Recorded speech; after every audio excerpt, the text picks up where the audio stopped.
War. War never changes.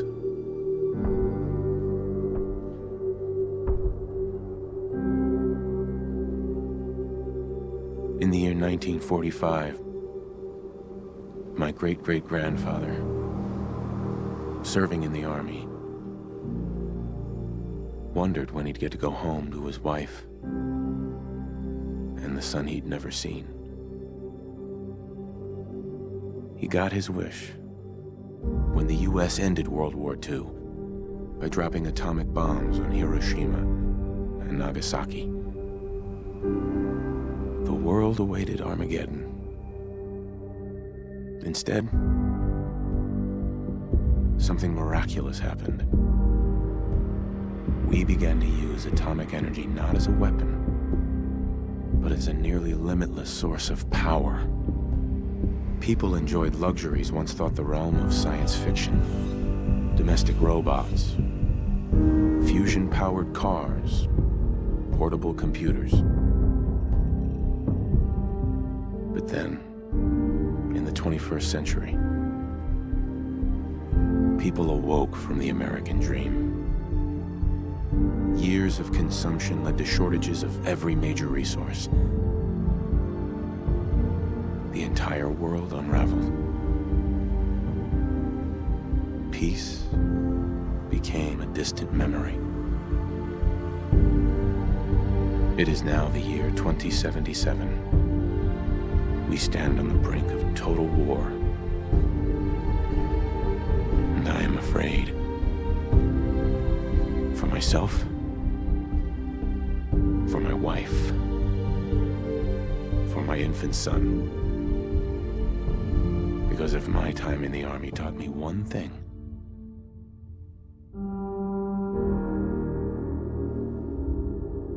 it's that war never changes.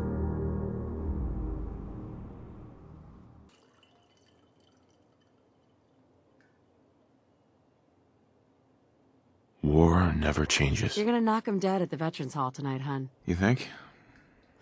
Absolutely. Now get ready and stop hogging the mirror. Right. Good morning. Vault-Tec calling. Go on. Nice to find you, sir. You can't begin to know how happy I am to finally speak with you. I've been trying for days. It's a matter of utmost urgency, I assure you. What's so important? Why, nothing less than your entire future. If you haven't noticed, sir, this country has gone to heck in a handbasket. If you'll excuse my language, the big kaboom is... It's inevitable, I'm afraid, and coming sooner than you may think, if you catch my meaning. Now, I know you're a busy fellow, so I won't take up much of your time. Time being a precious commodity. I'm here today to tell you that because of your family service to our country, you have been pre-selected for entrance into the local vault. Vault 111. But there's room for my entire family, right?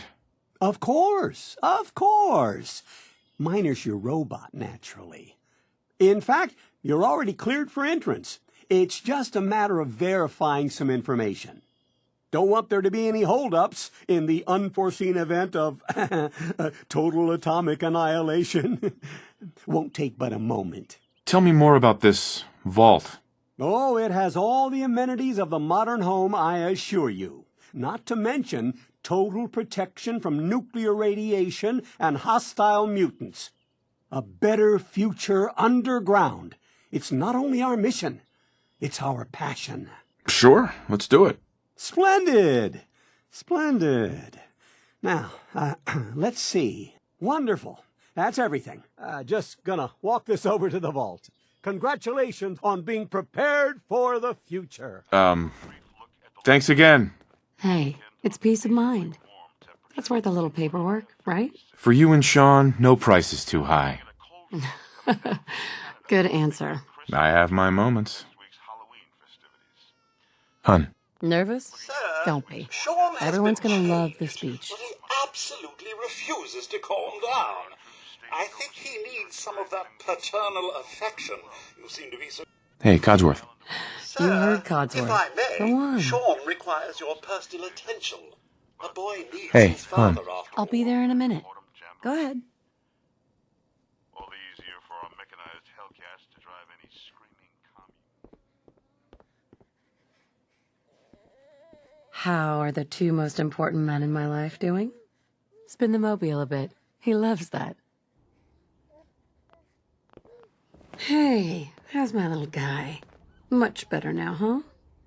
Listen, after breakfast, I was thinking we could head to the park for a bit. Weather should hold up. Yeah, sounds like fun. Sir, Mum, you should come and see this. Codsworth, what's wrong?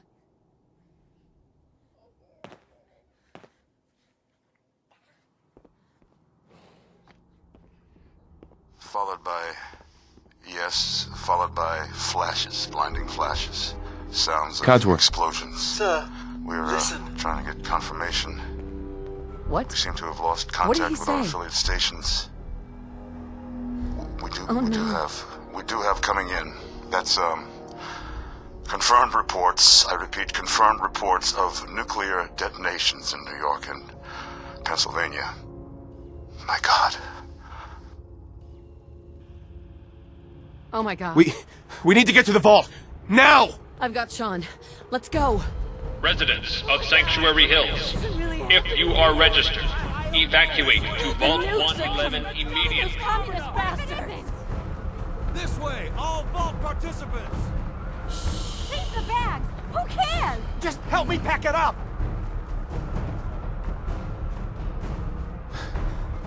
If you're in the vault program, head to the gate! That's absurd! I Not am on the Vault list. Tech. You don't get I'm in. going in. You can't stop me. We're not in the vault program! Okay. Excuse me. We're gonna die! We need to get in. We're on the list. Infant, adult male, adult female. Okay, go ahead. Thank you. Good luck, ma'am. You two, follow God me! help us Come all. on! What's gonna happen to all those people outside We're the doing gate? everything we can! Now keep moving! Step on This the way! platform! In the center!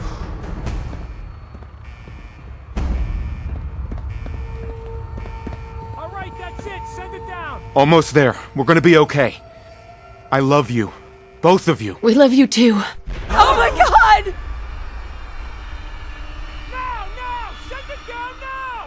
Hold on! Can't this thing move faster? Oh god. Oh god. Oh god. Oh god!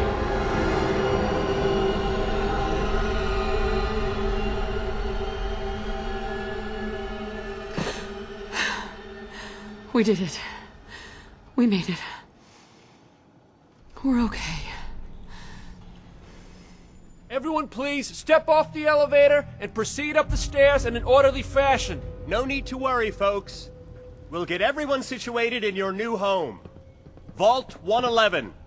A better future underground. Yes, up the stairs, please. This way. Well, female and infant. This one's good. Step over to the table, take a suit. Just step over to the table. Welcome. Okay. Pick up a suit Excuse right me. over there. Oh, sorry. You need to get thanks. the suit first before I can take you in. What now? Just follow the doctor here. He'll show you where to go. All right, you three. Follow me. This way, please. See? This is our new home. Oh, you're gonna love it here. Our home. Everything we had. My mother Sir? and father down in D.C. Oh, God, honey. How long do you think we'll be down here? this is a difficult Oh, we'll be going over all that in orientation. Just a few medical items we have to get through first. Just checking everyone off the list as they come to be in. fashionable as well as comfortable. Prepared for the future, right?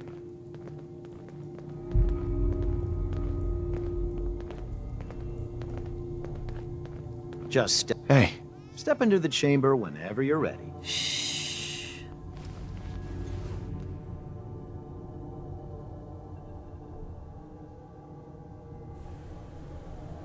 The pod will decontaminate and depressurize you before we head deeper in the vault. Just relax. time for a whole new life. Resident secure. Occupant vitals normal. Proceed. Procedure complete. In 5, 4, 3, 2, 1. Manual override initiated. Cryogenic stasis suspended.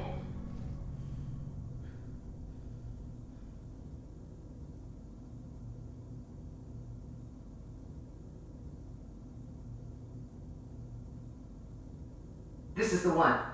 Here. Open it.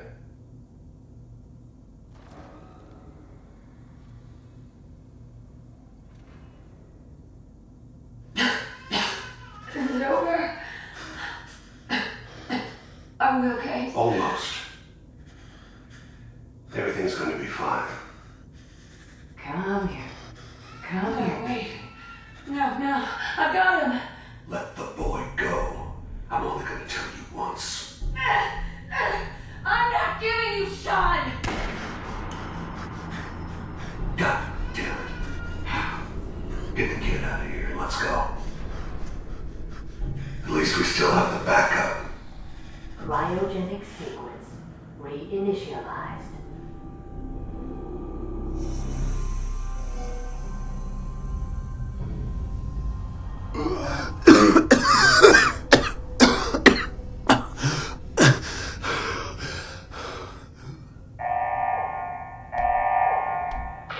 Failure in cryogenic array. Vault residents must vacate immediately.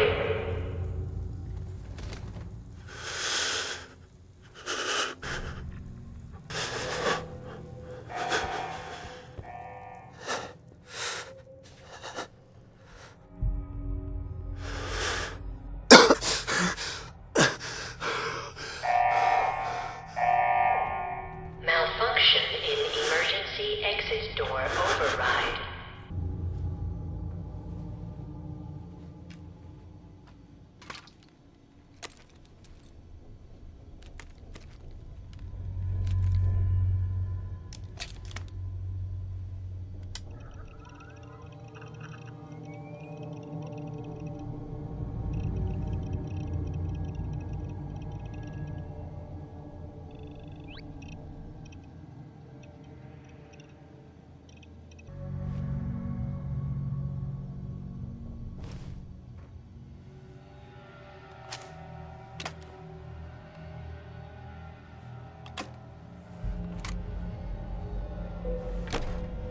Vault door cycling sequence initiated.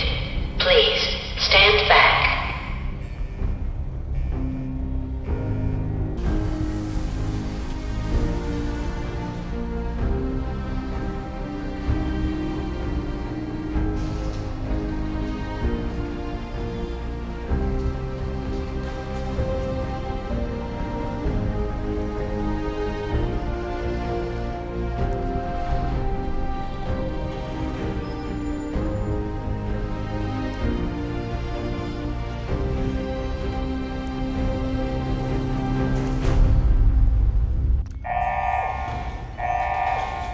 Enjoy your return to the surface, and thank you for choosing Vault Tech.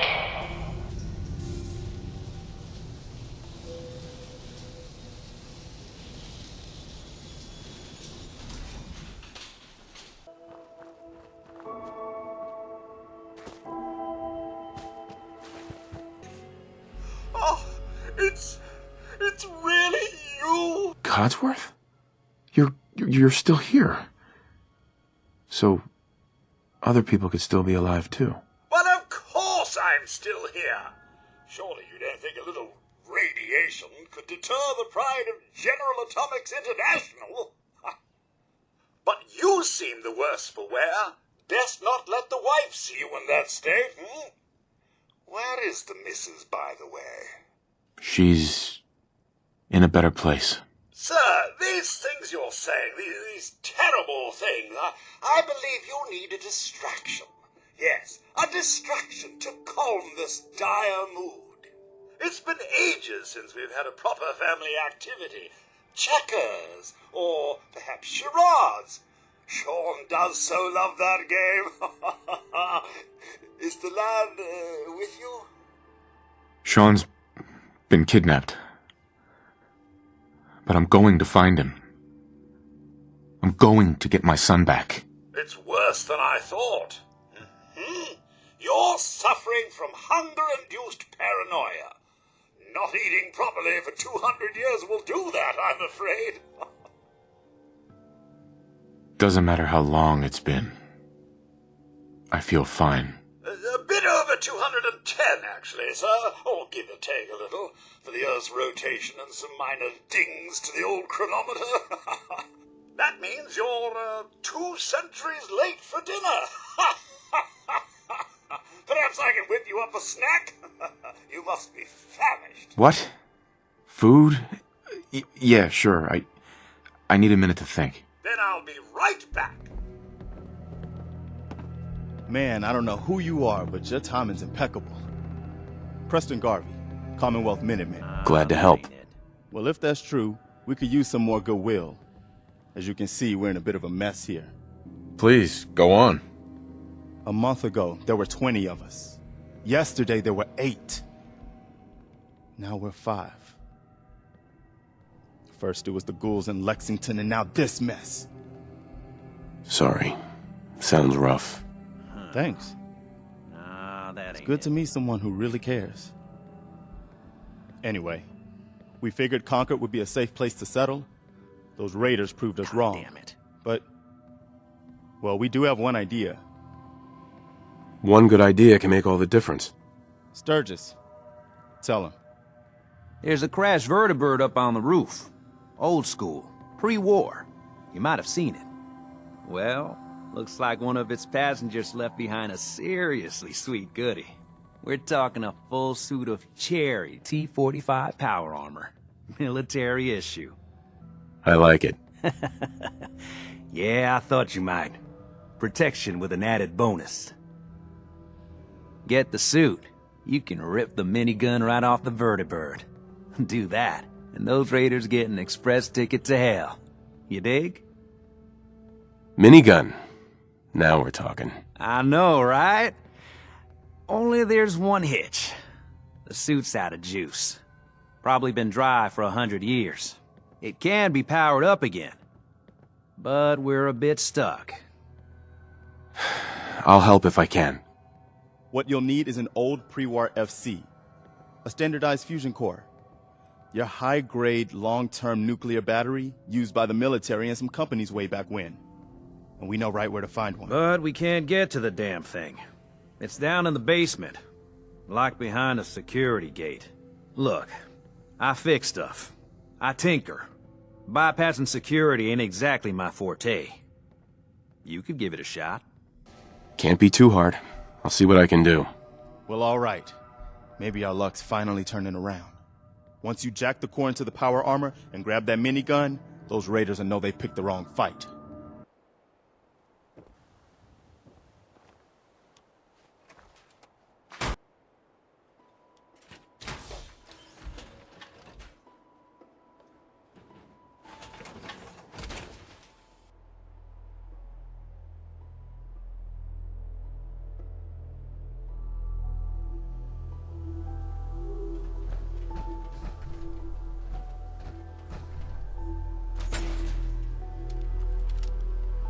Up here.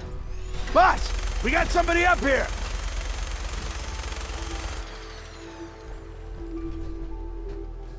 Why don't you get down here? Show me that fancy gun up close. Not a lot of people could get past my boys. I'll give you that. Come on, I've got places to be. Sturgis. What'd I tell you? Hey there. I knew you could do it. That was a pretty amazing display. I'm just glad you're on our side. The feeling's mutual, Preston. You can never have too many friends. Not in the Commonwealth. Listen, when we first met, you said you were glad to help. Well, you did. And we owe you our lives. So here. It ain't much, but it's the best way I can say thank you. You're welcome. Anytime. Well, since you say that, maybe you'll come to Sanctuary with us. We could use your help getting settled there. All right, Garvey. I'm in. Oh, that's wonderful. But there's more to your destiny, isn't there? I've seen it, and I know your pain. Please, tell me. I need to know. You're a man out of time, out of hope. But all's not lost. I can feel your son's energy. He's alive. I knew it. Please tell me where he is. I need to find my son. I can't see him. Not clearly. But I feel his life force. He's out there. And even I don't need the sight to tell you where you should start looking. The great green jewel of the Commonwealth. Diamond City. The biggest settlement around. I'm tired now. Maybe you'll bring me some chems later. The sight will paint a clearer picture. No. Mama Murphy, we talked about this. That junk. It's gonna kill you. Shush, Preston. I'm glad We're you all decided to gonna come with die us. I should have listened to Mama Murphy all along. Pretty nice place she's found for us. I think we could settle down here. Make it a place to call home. What do you think? Yeah. I used to like living here. Before the war. What do you mean? Before what war? Are you saying... I lived here over 200 years ago. I was frozen or something for most of it. Just woke up a little while ago. Damn. Like one of those old pre-war ghouls. You say you were frozen. Anybody else make it out with you? My son. Somebody took him away while I was still trapped. I've been looking for him. Damn. I'm sorry. I hope you find him. Let me know if there's any way I can help. Anyway, I am glad you're here. And I hope you don't mind, but I've got another favor to ask. I've had word from a settlement asking for help. There's still hope in there are Minutemen out there, somewhere. The only chance to start rebuilding the Minutemen is to show people that they can count on us when they need us. Trouble is, I've got my hands full here. Do you think you could go help out the settlement? I'd be glad to help. That's fantastic. The Minutemen could use more people like you. By the way, if you want to help out around here at all, talk to Sturgis. I'm sure he'd be glad for all the help he can get. What kind of help do you need? Well, for starters, we could use some real beds. We've been sleeping on the ground for too long. Why do you need my help to build beds? Look, we got a lot on our plate, and we've been on the run for weeks. We need food, water, shelter, you name it. Well, you asked how you could help. I told you. Did you mean it or not? I'd be glad to help. Okay, good deal. Just make sure we can sleep with a roof over our heads. Some of these old houses still look solid enough to do the trick. There's a workbench over there you can use. Give me a holler if you need anything. What do you want? We don't need any more trouble around. It's okay. I'm with the Minutemen. I'm here to help. You're with the Minutemen? I didn't really think you fellas still existed. We sent word with one of them passing traders. But honestly, I never expected anything to come of it. Most people don't put much stock in the Minutemen these days. After Quincy. Bad business, that. Is there something you need my help with? Oh, yeah. I'm damn glad you're here. There's a raider gang that's been giving us trouble for weeks. Stealing food and supplies, threatening to kill us all if we don't pony up. We know where they're coming from, but we can't go up against a gang like that. Will you be willing to join the Minutemen once I've dealt with those raiders? We'll certainly give it a good long think. People have gotten used to not being able to count on you folks. That's not going to change overnight. You find those raiders? They're history. Now what do you say about joining the Minutemen? Helping others when they need it. You helped us. So, it'd be pretty ungrateful of us to turn our backs on other folks. If we want things to get better, we've got to start helping each other. So, we're in. You can count on us if you need help down the line. Thanks again, friend. That's great news. I knew you were the right person for the job. By the way, you should have one of these flare guns. You can use it to signal for help from any nearby Minutemen. Not much use yet, but once we have more allied settlements, you'll have help whenever you need it. We appreciate the assistance, civilian, but what's your business here? I'm just trying to survive out here, like everyone else. The way you charged in and engaged those ferals, I find that a bit difficult to believe. Are you from a local settlement? I'm from Sanctuary Hills, on the other side of Concord. I've seen the location on our maps, but I've never visited the area myself. There isn't much over there for us to collect. If I appear suspicious, it's because our mission here has been difficult. Since the moment we arrived in the Commonwealth, we've been constantly under fire. If you want to continue pitching in, we could use an extra gun on our side. I'll continue to help, but you owe me an explanation first. Very well. I'm Paladin Dance, Brotherhood of Steel. Over there is Scribe Halen and Knight Reese. We're on recon duty, but I'm down a man and our supplies are running low. I've been trying to send a distress call to my superiors, but the signal's too weak to reach them. Sir, if I may. Proceed, Halen. I've modified the radio tower on the roof of the police station, but I'm afraid it just isn't enough. What we need is something that will boost the signal. Our target is ArcJet Systems, and it contains the technology we need. The deep-range transmitter. We infiltrate the facility, secure the transmitter, and bring it back here. So what do you say? You willing to lend the Brotherhood of Steel a hand? Who are the Brotherhood of Steel? Our order seeks to understand the nature of technology. Its power, its meaning to us as humans. And we fight to secure that power from those who would abuse it. So you steal technology and keep it for yourselves? You're implying that we do this to benefit ourselves. I can assure you our motivation is quite the opposite. So, what do you say? Will you help us? This sounds like a fool's errand to me. You're on your own. Then I suggest you get out of our way. Why establish an outpost at the police station? Given the nature of the facility, we felt it would be tactically advantageous to search it for weapons and ammunition. The radio tower on the roof was an unexpected boon, but it obviously has its shortcomings that need to be rectified. It might not be as imposing as the Citadel back in the capital wasteland, but it suits our purposes. That's all I'm willing to divulge at this point. Are you ready to proceed with the mission? Ready. Outstanding. Follow me, and try not to lag behind. Is this the Brotherhood of Steel's handiwork? Unfortunately, no. Look at the evidence. There isn't a single spent ammunition casing or drop of blood in sight. These robots were assaulted by Institute synths. Synth? Isn't that the same as robot? They're an abuse of technology created by the Institute. Abominations meant to improve upon humanity. It's unacceptable. They simply can't be allowed to exist. I'll be on the lookout. Roger that. Let's move out. Well, that could have gone smoother, but mission accomplished. Smoother? I thought we did fine. We're both alive and the transmitter's been secured. There's no need to scrutinize the details. I thought we worked well as a team. Agreed. It's a refreshing change to work with a civilian who can follow orders properly. That being said, I believe we have two important matters to discuss. First and foremost, if you'll hand me the deep-range transmitter, I'd like to compensate you for your assistance during this operation. I think you'll find this weapon useful. It's my own personal modification of the standard Brotherhood laser rifle. May it serve you well in battle. Don't you need to keep it? This isn't the only weapon at my disposal. Brotherhood soldiers always carry a backup. Now, as far as the second matter goes, I wanted to make you a proposal. We had a lot thrown at us back there.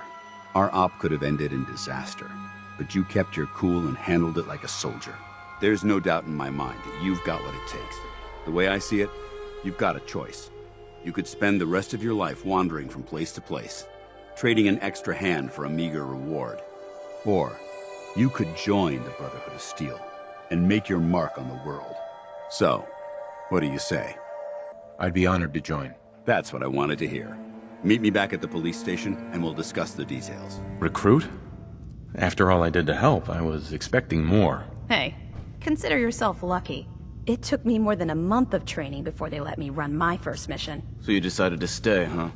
I expected you to take your payment and run. You upset that I'm staying? Maybe. Got enough trouble stomping muties and ferals.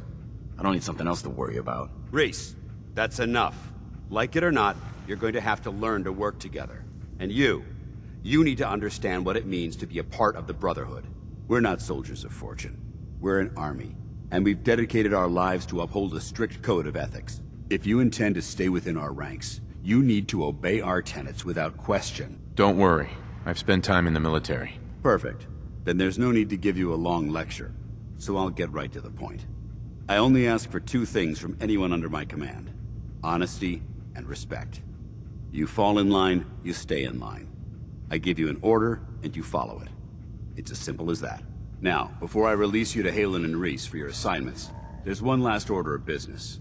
From this moment forward, I'm granting you the rank of Initiate. This is only a training rank. I'm not permitted to grant ranks any higher than that. Why can't you promote me beyond Initiate? Only an Elder can promote you beyond Initiate. After we get the transmitter up and running, I'll call in and see what I can do. Fair enough. Outstanding, soldier. Ad Victoriam, Initiate. He doesn't even know what that means, Halen. Ad Victoriam means to victory. In our eyes, defeat is unacceptable, because we're fighting for the future of mankind. Our rallying cry is more powerful than any weapon you could ever carry. Remember that. Now, I need you to report to Halen or Reese for your next assignment. Dismissed, soldier. Reese still giving you the cold shoulder? I give up trying to get along with that guy. Don't take it personally. It's not you. It's him. Reese bleeds Brotherhood. It's all he cares about.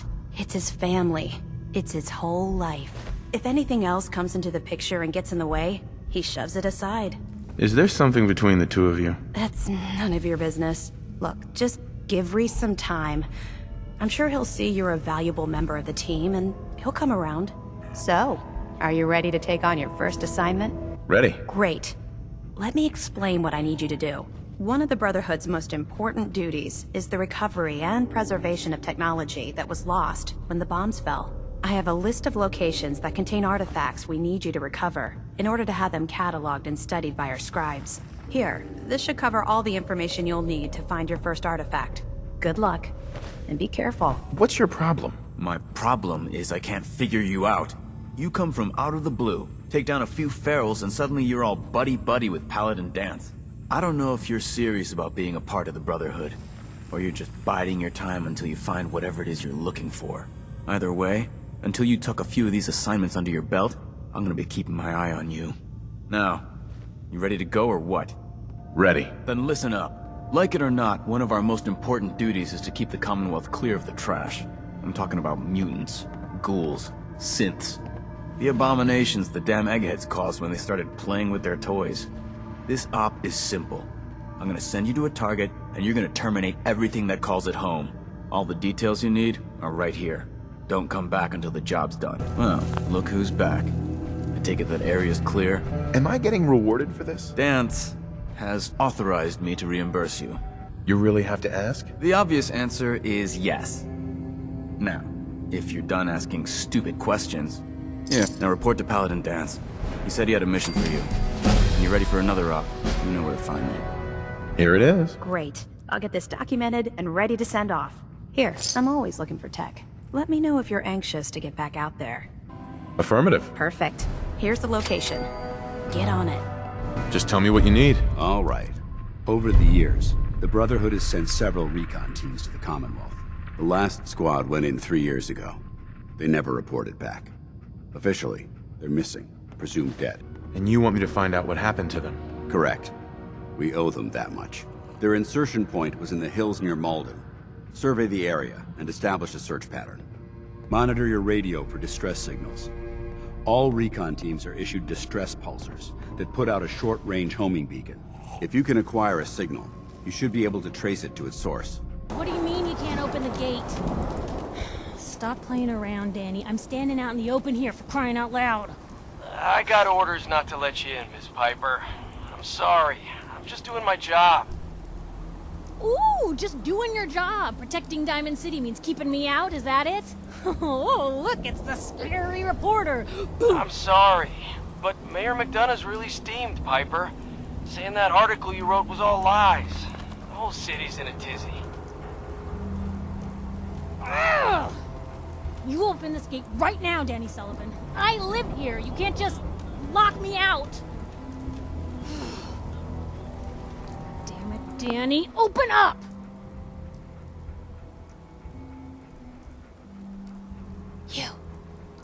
You want into Diamond City, right? What? Who are you? Shh. Play along. What's that? You said you're a trader up from Quincy? You have enough supplies to keep the general store stocked for a whole month? You hear that, Danny? You gonna open the gate and let us in, or are you gonna be the one talking to crazy Myrna about losing out on all the supply? Jeez, all right. No need to make it personal, Piper. Give me a minute. Better head inside quick before old Danny catches on to the bluff.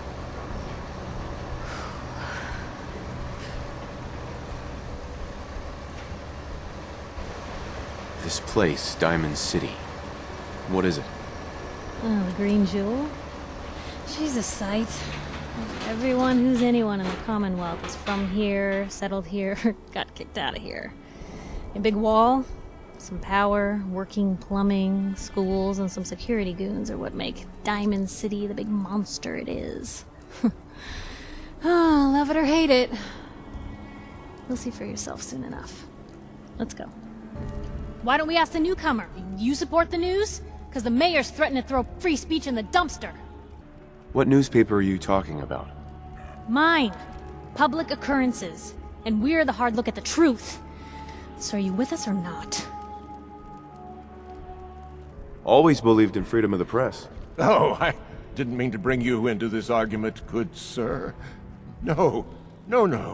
You look like Diamond City material. Welcome to the great green jewel of the Commonwealth. Safe, happy, a fine place to come. Spend your money, settle down. Don't let this muckraker here tell you otherwise, all right? What are you two arguing about, anyway? What do you think? Print lies and everybody's happy, but if you print the truth... Now, was there anything particular you came to our city for? I'm trying to find someone. Trying to find someone? Who? My son, Sean. He's less than a year old. Wait, your son's missing? Oh, you hear that, McDonough? What's Diamond City Security doing to help this man, huh? This isn't the first missing persons report to come through here, and now we have an infant who's been taken? Don't listen to her. Well, I'm afraid that our security team can't follow every case that comes through. I'm confident that you can find help here. Diamond City has every conceivable service known to man. One of our great citizens can surely find the time to help you. A mayor of a great city must know everyone. Who can help me? I'm sorry, I don't have time for any more questions. I'm a busy man. Enjoy your stay in our fair city. This is ridiculous. Diamond City Security can't spare one officer to help. I want the truth, McDonough. What's the real reason security never investigates? I've had enough of this, Piper. From now on, consider you and that little sister of yours on notice. Yeah, keep talking, McDonough. That's all you're good for. A big Diamond City welcome from the mayor. You feel honored yet? Look, I gotta go get settled in, but, stop by my office later. I have an idea for an article you'd be perfect for. Free paper to newcomers. If the Institute grabs you in the night, at least we warned you. The Institute? You ain't heard of the Institute, mister? They snatch people up in the night and no one hears from them again. It's all in the paper. Better read up before they grab you, too. Who's gone missing? Drifters, residents, stadium seat snobs. Seems every year or so, someone's gone. And we all know why. So you better be careful, newcomer. The Institute is out there. And they'll grab you, too. Like I said, it's all in the paper. I'll be fine. Yeah, I've heard that before. So what are you doing in Diamond City, anyway? I came here looking for someone. Let me guess. That someone's gone missing, right? That's what I'm telling you. So who is it? A baby boy. He was kidnapped. A baby? Wow, that's a new one. Usually it's adults. You're in bad luck. No one tries to find missing people in Diamond City. Missing people means the Institute is involved. And no one's going to want to get the Institute's attention. You're a smart kid. Isn't there someone in town who isn't afraid of this Institute? Well, there is the detective, Mr. Nick Valentine. He's not afraid of anything. If anyone's gonna help you, it's him. Thanks. You were a big help. Remember, the Institute's out there, newcomer. Watch your back. Piper, you're back!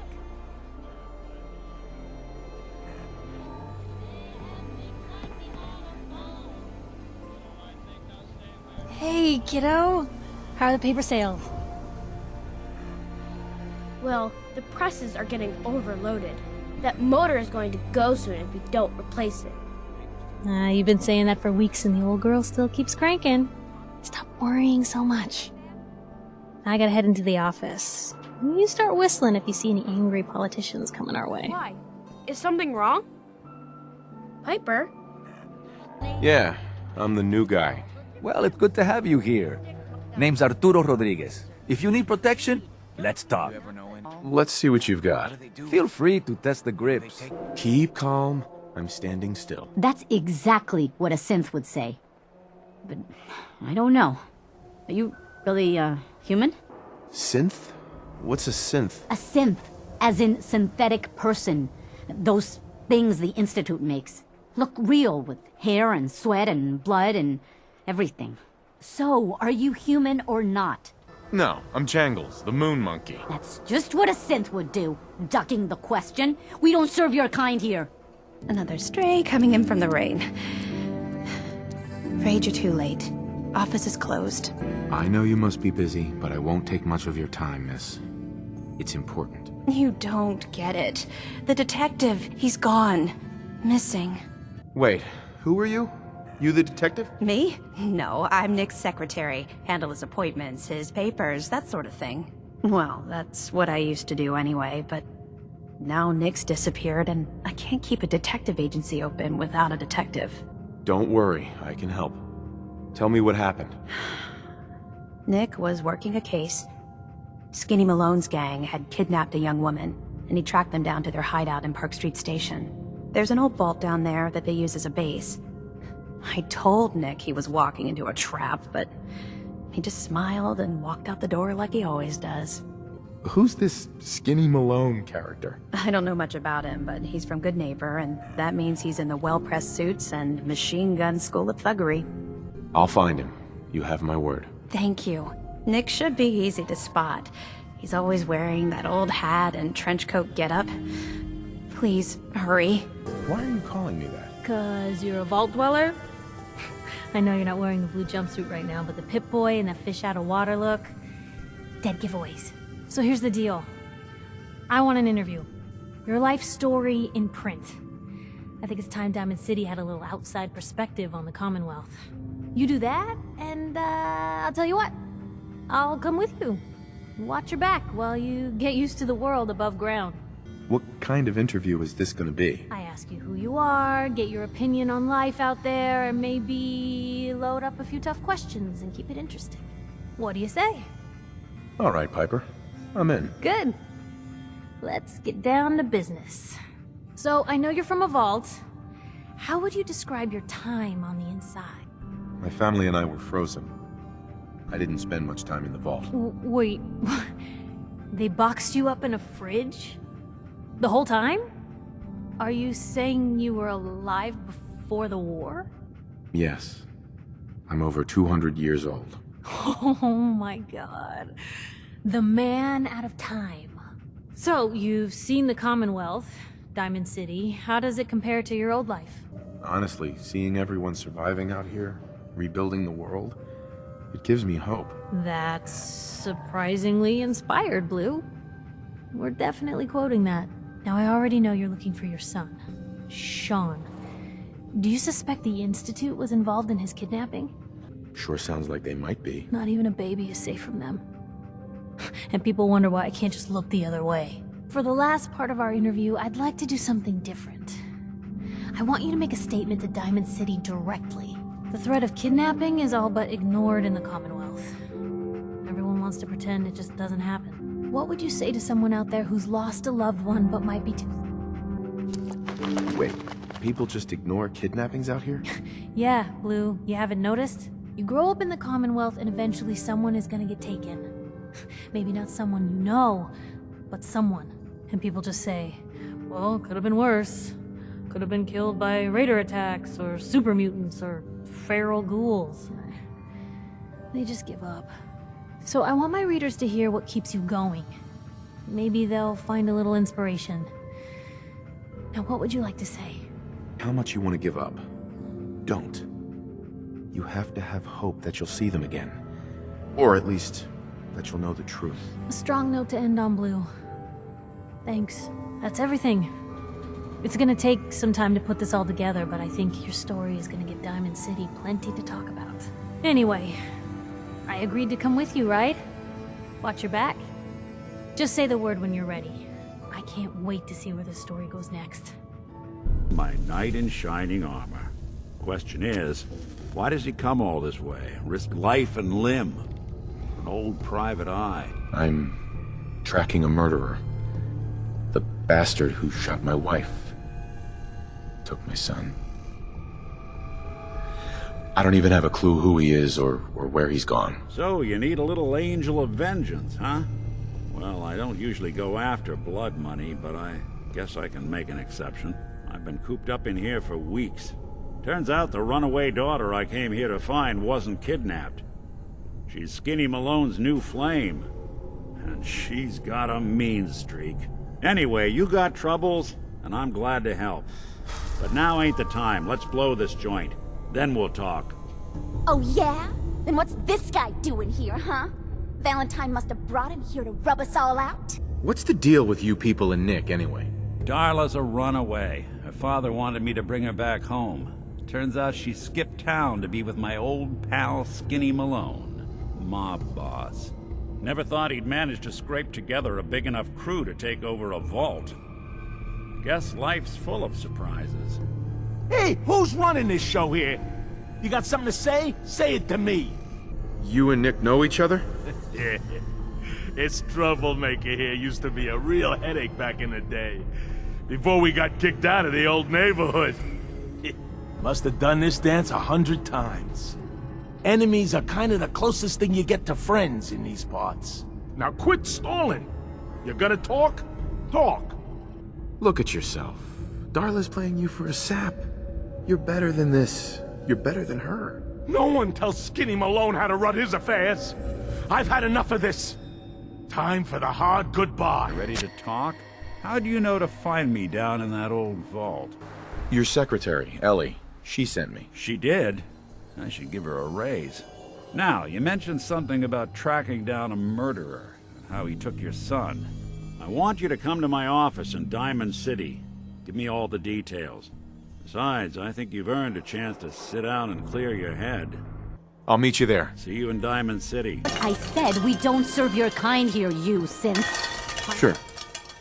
Human as the day I was born. Well, you do look human enough. But I'll be watching you. I have eyes like a... Well, they're good eyes. Got it? All right. We can do business, but no funny stuff. I've got a bit of everything. Can we get started on my case? Oh, of course. There's just a small clerical thing we need to clear up. Here. I know an amount wasn't on the table when you went out to find him, but you deserve a reward. Plus a little something extra. You know, if you're looking for work and don't mind putting on the detective hat, Nick sure could use a new partner. Whoa. One case at a time, Ellie. Our new friend needs our help first. All right, let's get down to business. When you're trying to find someone who's gone missing, the devil is in the details. Tell me everything you can, no matter how painful it might be.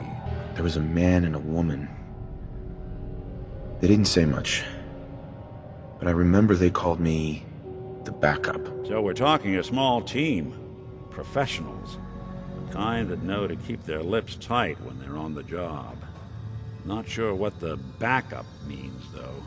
What else can you tell me? My wife was murdered. She was trying to keep them from taking Sean, and they just... It's okay. You don't need to say anything more. So, we're talking about a group of cold-hearted killers, but they waited until something went wrong to resort to violence. Anything else you remember? We're looking for my son, Sean. He's less than a year old.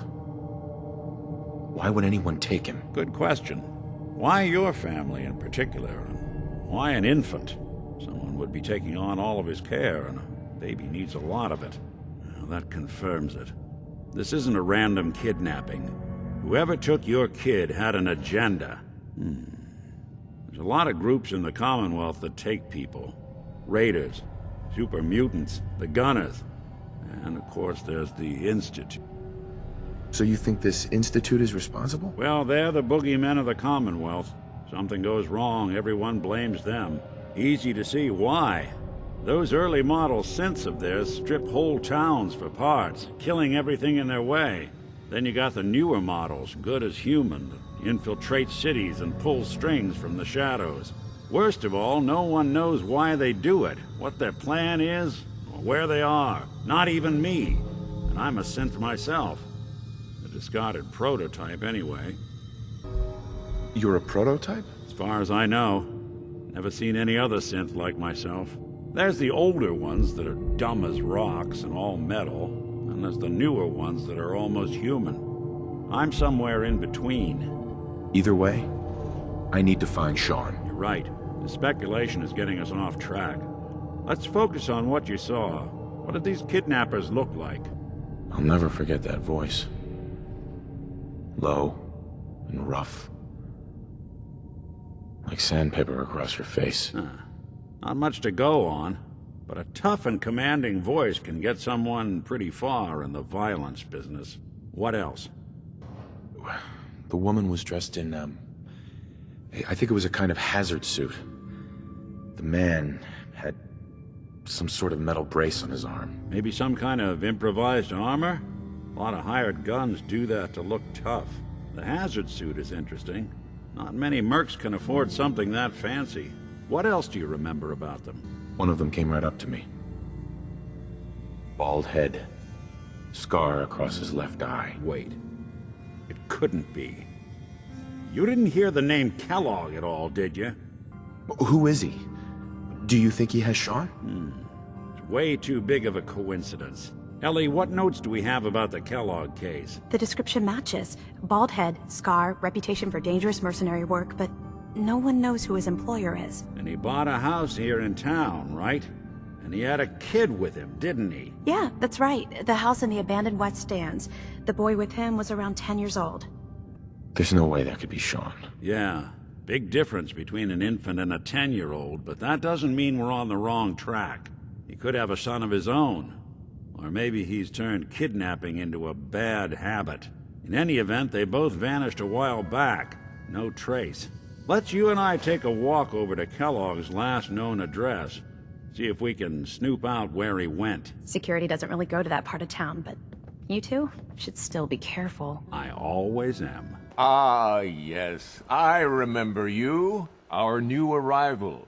I wish I was in your shoes, getting to see our glorious city for the first time. How can I help you? A man named Kellogg used to live in this city. I need to search his house. I see. Well, whatever reasons you have, I take my citizens' privacy very seriously. Even after they've left.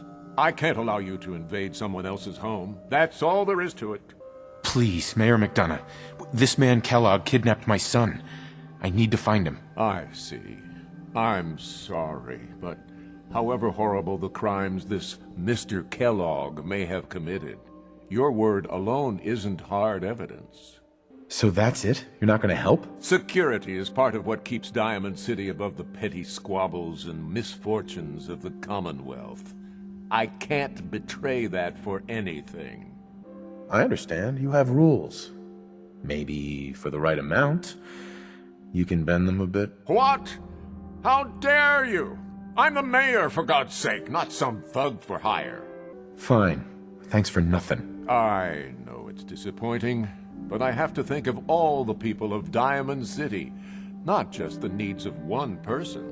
Who do I talk to if I need to find a key to a house that's been locked up? If you're talking about a property that the city has seized, we only have one on the books.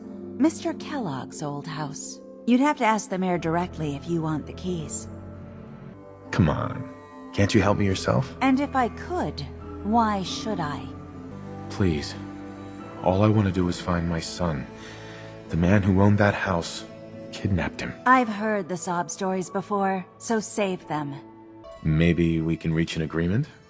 I just happen to have a pile of caps here. A gift? For me? Oh, how generous. Oh, there I go again, leaving a key out on my desk and forgetting to put it back. Interesting brand. Won't lead us anywhere on its own, though. I wonder if dog meat could pick up the scent. Say, that's not a bad idea. Some dogs out there in the Commonwealth can track a man for miles. Why don't you go fetch him and let him have a whiff? See if he picks up the trail. Before you head out, I know this is personal business. If you have to face Kellogg on your own, just say so. Besides, you already have plenty of company. We can't all go sniffing through the Commonwealth after one man. I want you with me on this, Nick. All right. Let's get that bastard. This is your show from here on out, okay? You say jump, I'll say how high. Get Kellogg, boy. Take me to that son of a bitch. You murdering, kidnapping psychopath. Give me my son. Give me Sean! Now! Right to it then, huh? Okay. Fine. Your son Sean. Great kid. A little older than you may have expected. But I'm guessing you figured that out by now. But if you're hoping for a happy reunion, ain't gonna happen, pal. Your boy's not here. God damn it, you mercenary motherfucker. Where is my son? What's the cliche? So close, but yet so far away? That's Sean. But don't worry. You'll die knowing he's safe and happy. A bit older than you expected, but ah well. At least he's in a loving home. The Institute. The Institute? Well, I'll find him. No matter where he is, nothing will stop me. God, you're persistent. I give you credit. It's the way a father should act. The way I'd be acting if I was in your place, I like to think. Even if it is useless. But I think we've been talking long enough. We both know how this has to end. So. There has to be a way, Nick. We're in the weeds here. Time to take a step back. Bring in some fresh eyes. Only person I know willing to snoop up the Institute's tail feathers is Piper, the reporter in Diamond City. I say we head her way. Talk this through. Diamond City it is. Hey, chin up. I know the night just got darker, but it won't last forever. Well, well. Nikki Valentine walks into my office for a change. What can I say, Piper? You, me, and hard luck all seem to run together like acid rain down an old sewer. You, including your client here in that analogy? So, you two are finally letting me in on this little case of yours. What's the story? Where do you want me to start? The part where Kellogg turned out to be working for the Institute? Or the part where he told me they have Sean? The Institute. Oh boy. I've been investigating these creeps for over a year now. The Commonwealth's boogeyman. Feared and hated by everyone. True enough. Sometimes they snatch people in the middle of the night, and sometimes they leave old synths behind to remind us that they're out there, but to this day, there's one thing nobody really knows. Where the Institute actually is. Or how to get in. Exactly. But there's one person who has to know, right? The guy who just handed them Sean. Kellogg. Huh. Whatever you're thinking, it doesn't matter. He's dead. Yeah, I knew he wasn't gonna go quietly the moment I saw him. So, a murderer and a kidnapper gets his brains blown out by an avenging parent. Huh. Be a great ending if we didn't still have the biggest mystery in the Commonwealth to solve. He wasn't gonna talk. Even if I had a way of bringing him alive. Gets his brains blown out. Huh. His brains. You know, we may not need the man at all. You're talking crazy here, Nick. Got a fault in the old subroutines? Look, there's a place in Good Neighbor called the Memory Den. Relive the past moments in your mind as clear as the day they happened. If anyone could get a dead brain to sing, it'll be Dr. Amari, the mind behind the memories. I hope you're right, Nick. Let's see. I guess we're gonna need a piece of Kellogg's brain. Enough gray matter to bring to Amari and find out if this is going to work. Jesus, Nick. Gross. Seriously? I know it's grisly, but what choice do we have? We got no leads, nothing. That old Merc's brain just might have all the secrets we need to know. Actually, I think I already have something. Kellogg had this thing attached to his head. Cybernetics, huh? We may have just won the lottery. Whether we're riding this crazy brain train or not, we can't all go running across the Commonwealth, so... who's coming with you? I have to go to the memory den either way, if I'm going to introduce you to Omari. But if you want to head there together, just say so. It's you and me, Nick. Let's get going. Don't worry. We're gonna get your boy back. Just a few more steps. While you two are out, I'm gonna do some more research. I'll be here if you need me. First time in Good Neighbor? You can't go walking around without insurance. You better back off, or you're the one who's gonna need insurance. What was that? I couldn't hear over the sound of all that pathetic. You hand over everything you got in them pockets, or accidents start happening to you. Big, bloody accidents. You're a ghoul? That's right. Like my face. I think it gives me a sexy King of the Zombies kind of look. Big hit with the ladies. Listen, a lot of walking rad freaks like me around here. So you might want to keep those kinds of questions on the low burner next time. Good neighbors of the people, for the people. You feel me? Everyone's welcome. Good neighbor? That what you call this place? That's right. We cobbled this little neighborhood together out of the freaks and misfits that just wouldn't be accepted anywhere else. You'll see. You make enough friends here, you'll call this place home soon enough. So long as you remember who's in charge. We need your help, Doctor. I need the memories from a man named Kellogg. But he's dead. I know it's asking for a miracle, Omari. But you've pulled off the impossible before. Are you two mad? Putting aside the fact that you're asking me to defile a corpse, you don't realize that the memory simulators require intact, living brains to function. Please. Nick told me you're the only one who can make this work. This dead brain had inside knowledge of the Institute, Omari. The biggest scientific secret of the Commonwealth. You need this, and so do we. Fine. I'll take a look. But no guarantees. Do you have it with you? How much of the brain do you need exactly? That is not an encouraging question. I suppose I'll have to make do with whatever you can find. Here's what I could find. What's this? This isn't a brain. This is... Wait, that's the hippocampus. And this thing attached to it? A neural interface? Those circuits look awfully familiar. I'm not surprised. From what I've seen, all Institute technology has a similar architecture. Nick's an older model synth. Is he compatible? That's exactly what I was thinking. If we are lucky, it should hook right in. But even if this works, Mr. Valentine would be taking on a tremendous amount of risk. We're talking about wiring something to his brain. Don't worry about me, Omari. Let's do it. I appreciate this, Nick. You can thank me when we've found your son. All right, let's do this. Tell me you have a way past this, Doctor. Let me think. The encryption is too strong for a single mind. But what if we use two? We load both you and Mr. Valentine into the memory loungers. Run your cognitive functions in parallel. He'll act as a host, while your consciousness drives through whatever memories we can find. Nick and I are gonna share a mind? Yeah, I'm not gonna see him in any compromising positions, am I?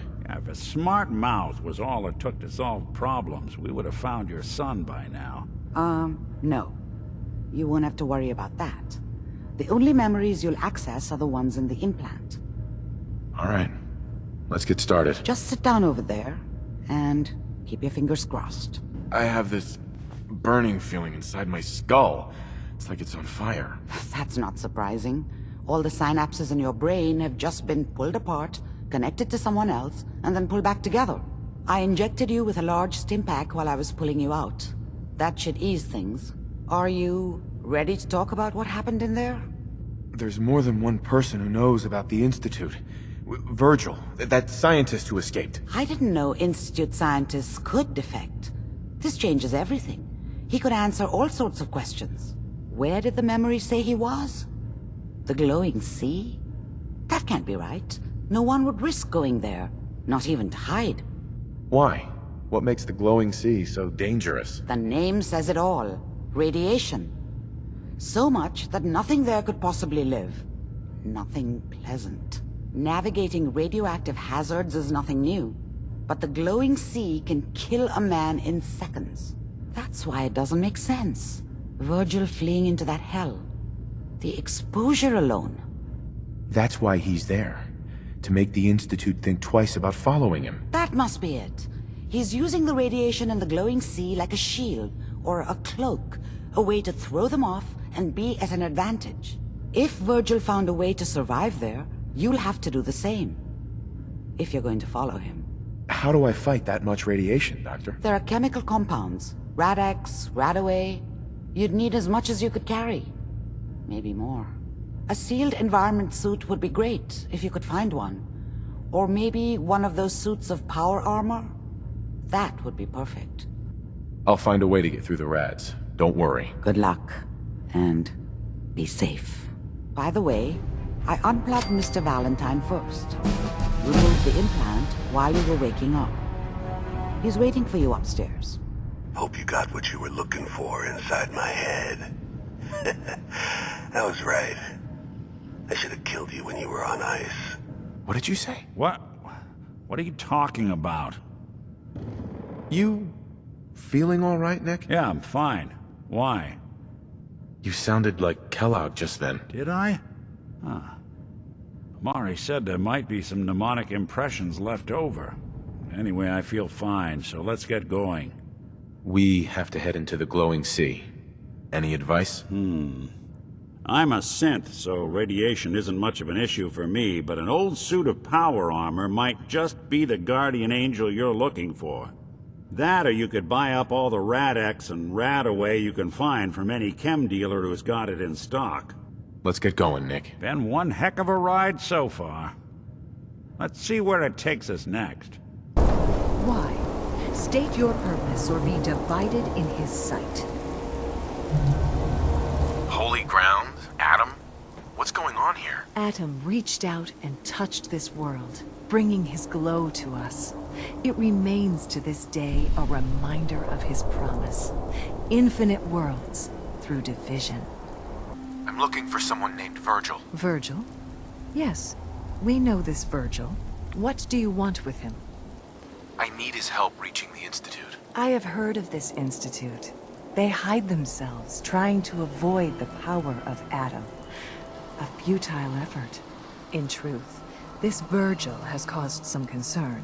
Some believe his presence is an affront to Atom. Though he came to trade with us on a few occasions, we have had little other contact with him. It was quite clear he wanted to be left alone. You can find him southwest of the crater, living in a cave. I would approach cautiously were I you. I feel he does not want visitors. Where's Kellogg, huh?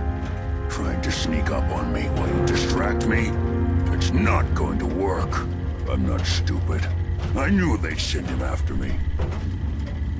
Take it easy. Kellogg's dead. Dead? He's dead. Don't you lie to me. I'm not lying. I killed him myself. Did you? Kellogg was ruthless. There's a reason the Institute used him to do their dirty work for so many years. I knew they'd send him after me. Tried to prepare for it. But I still wasn't sure I'd make it. And so you killed him, eh? Then what do you want with me? Why did you leave the Institute? I know you came from there. You know about the escape? But how? No, it doesn't matter. I'm not going back. I can't go back. Look at me. Why are you even here? What do you want? Can you tell me anything about the Institute? I need to get in there. Can I? Are you joking? You want to get into the Institute? Are you insane? Never mind how nearly impossible that is. Even if you were to succeed, it'd almost certainly end in your immediate death. What reason could you possibly have for taking that kind of risk? I'm trying to find my son. The Institute kidnapped him. Oh no. I had no idea. I'm sorry. Yeah. The Institute has taken people from the Commonwealth in the past. If your son is one of them, I can understand why you'd want to get in there. I can help, but I'm going to need something in return. What do you want from me? Before I had to escape, I was working on a serum that would serve as a cure for my condition. I wasn't able to bring it with me.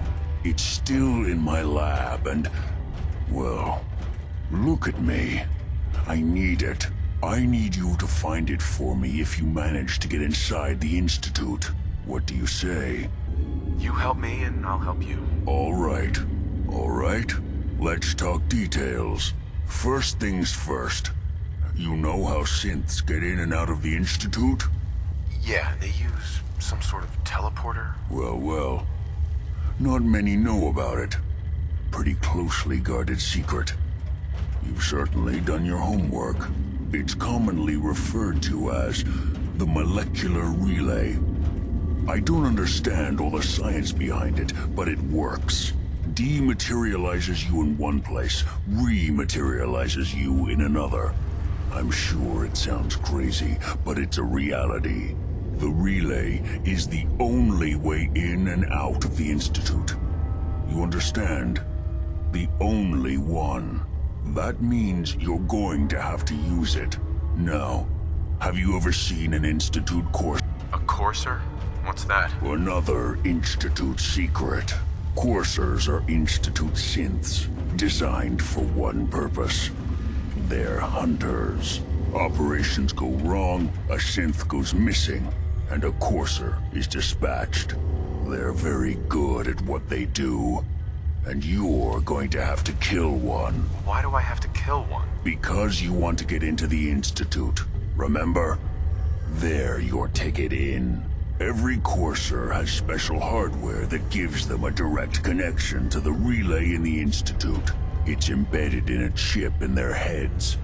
You need that chip. But to get it, you'll have to find a courser. Now, I don't know exactly where you can find one. They haven't sent any after me.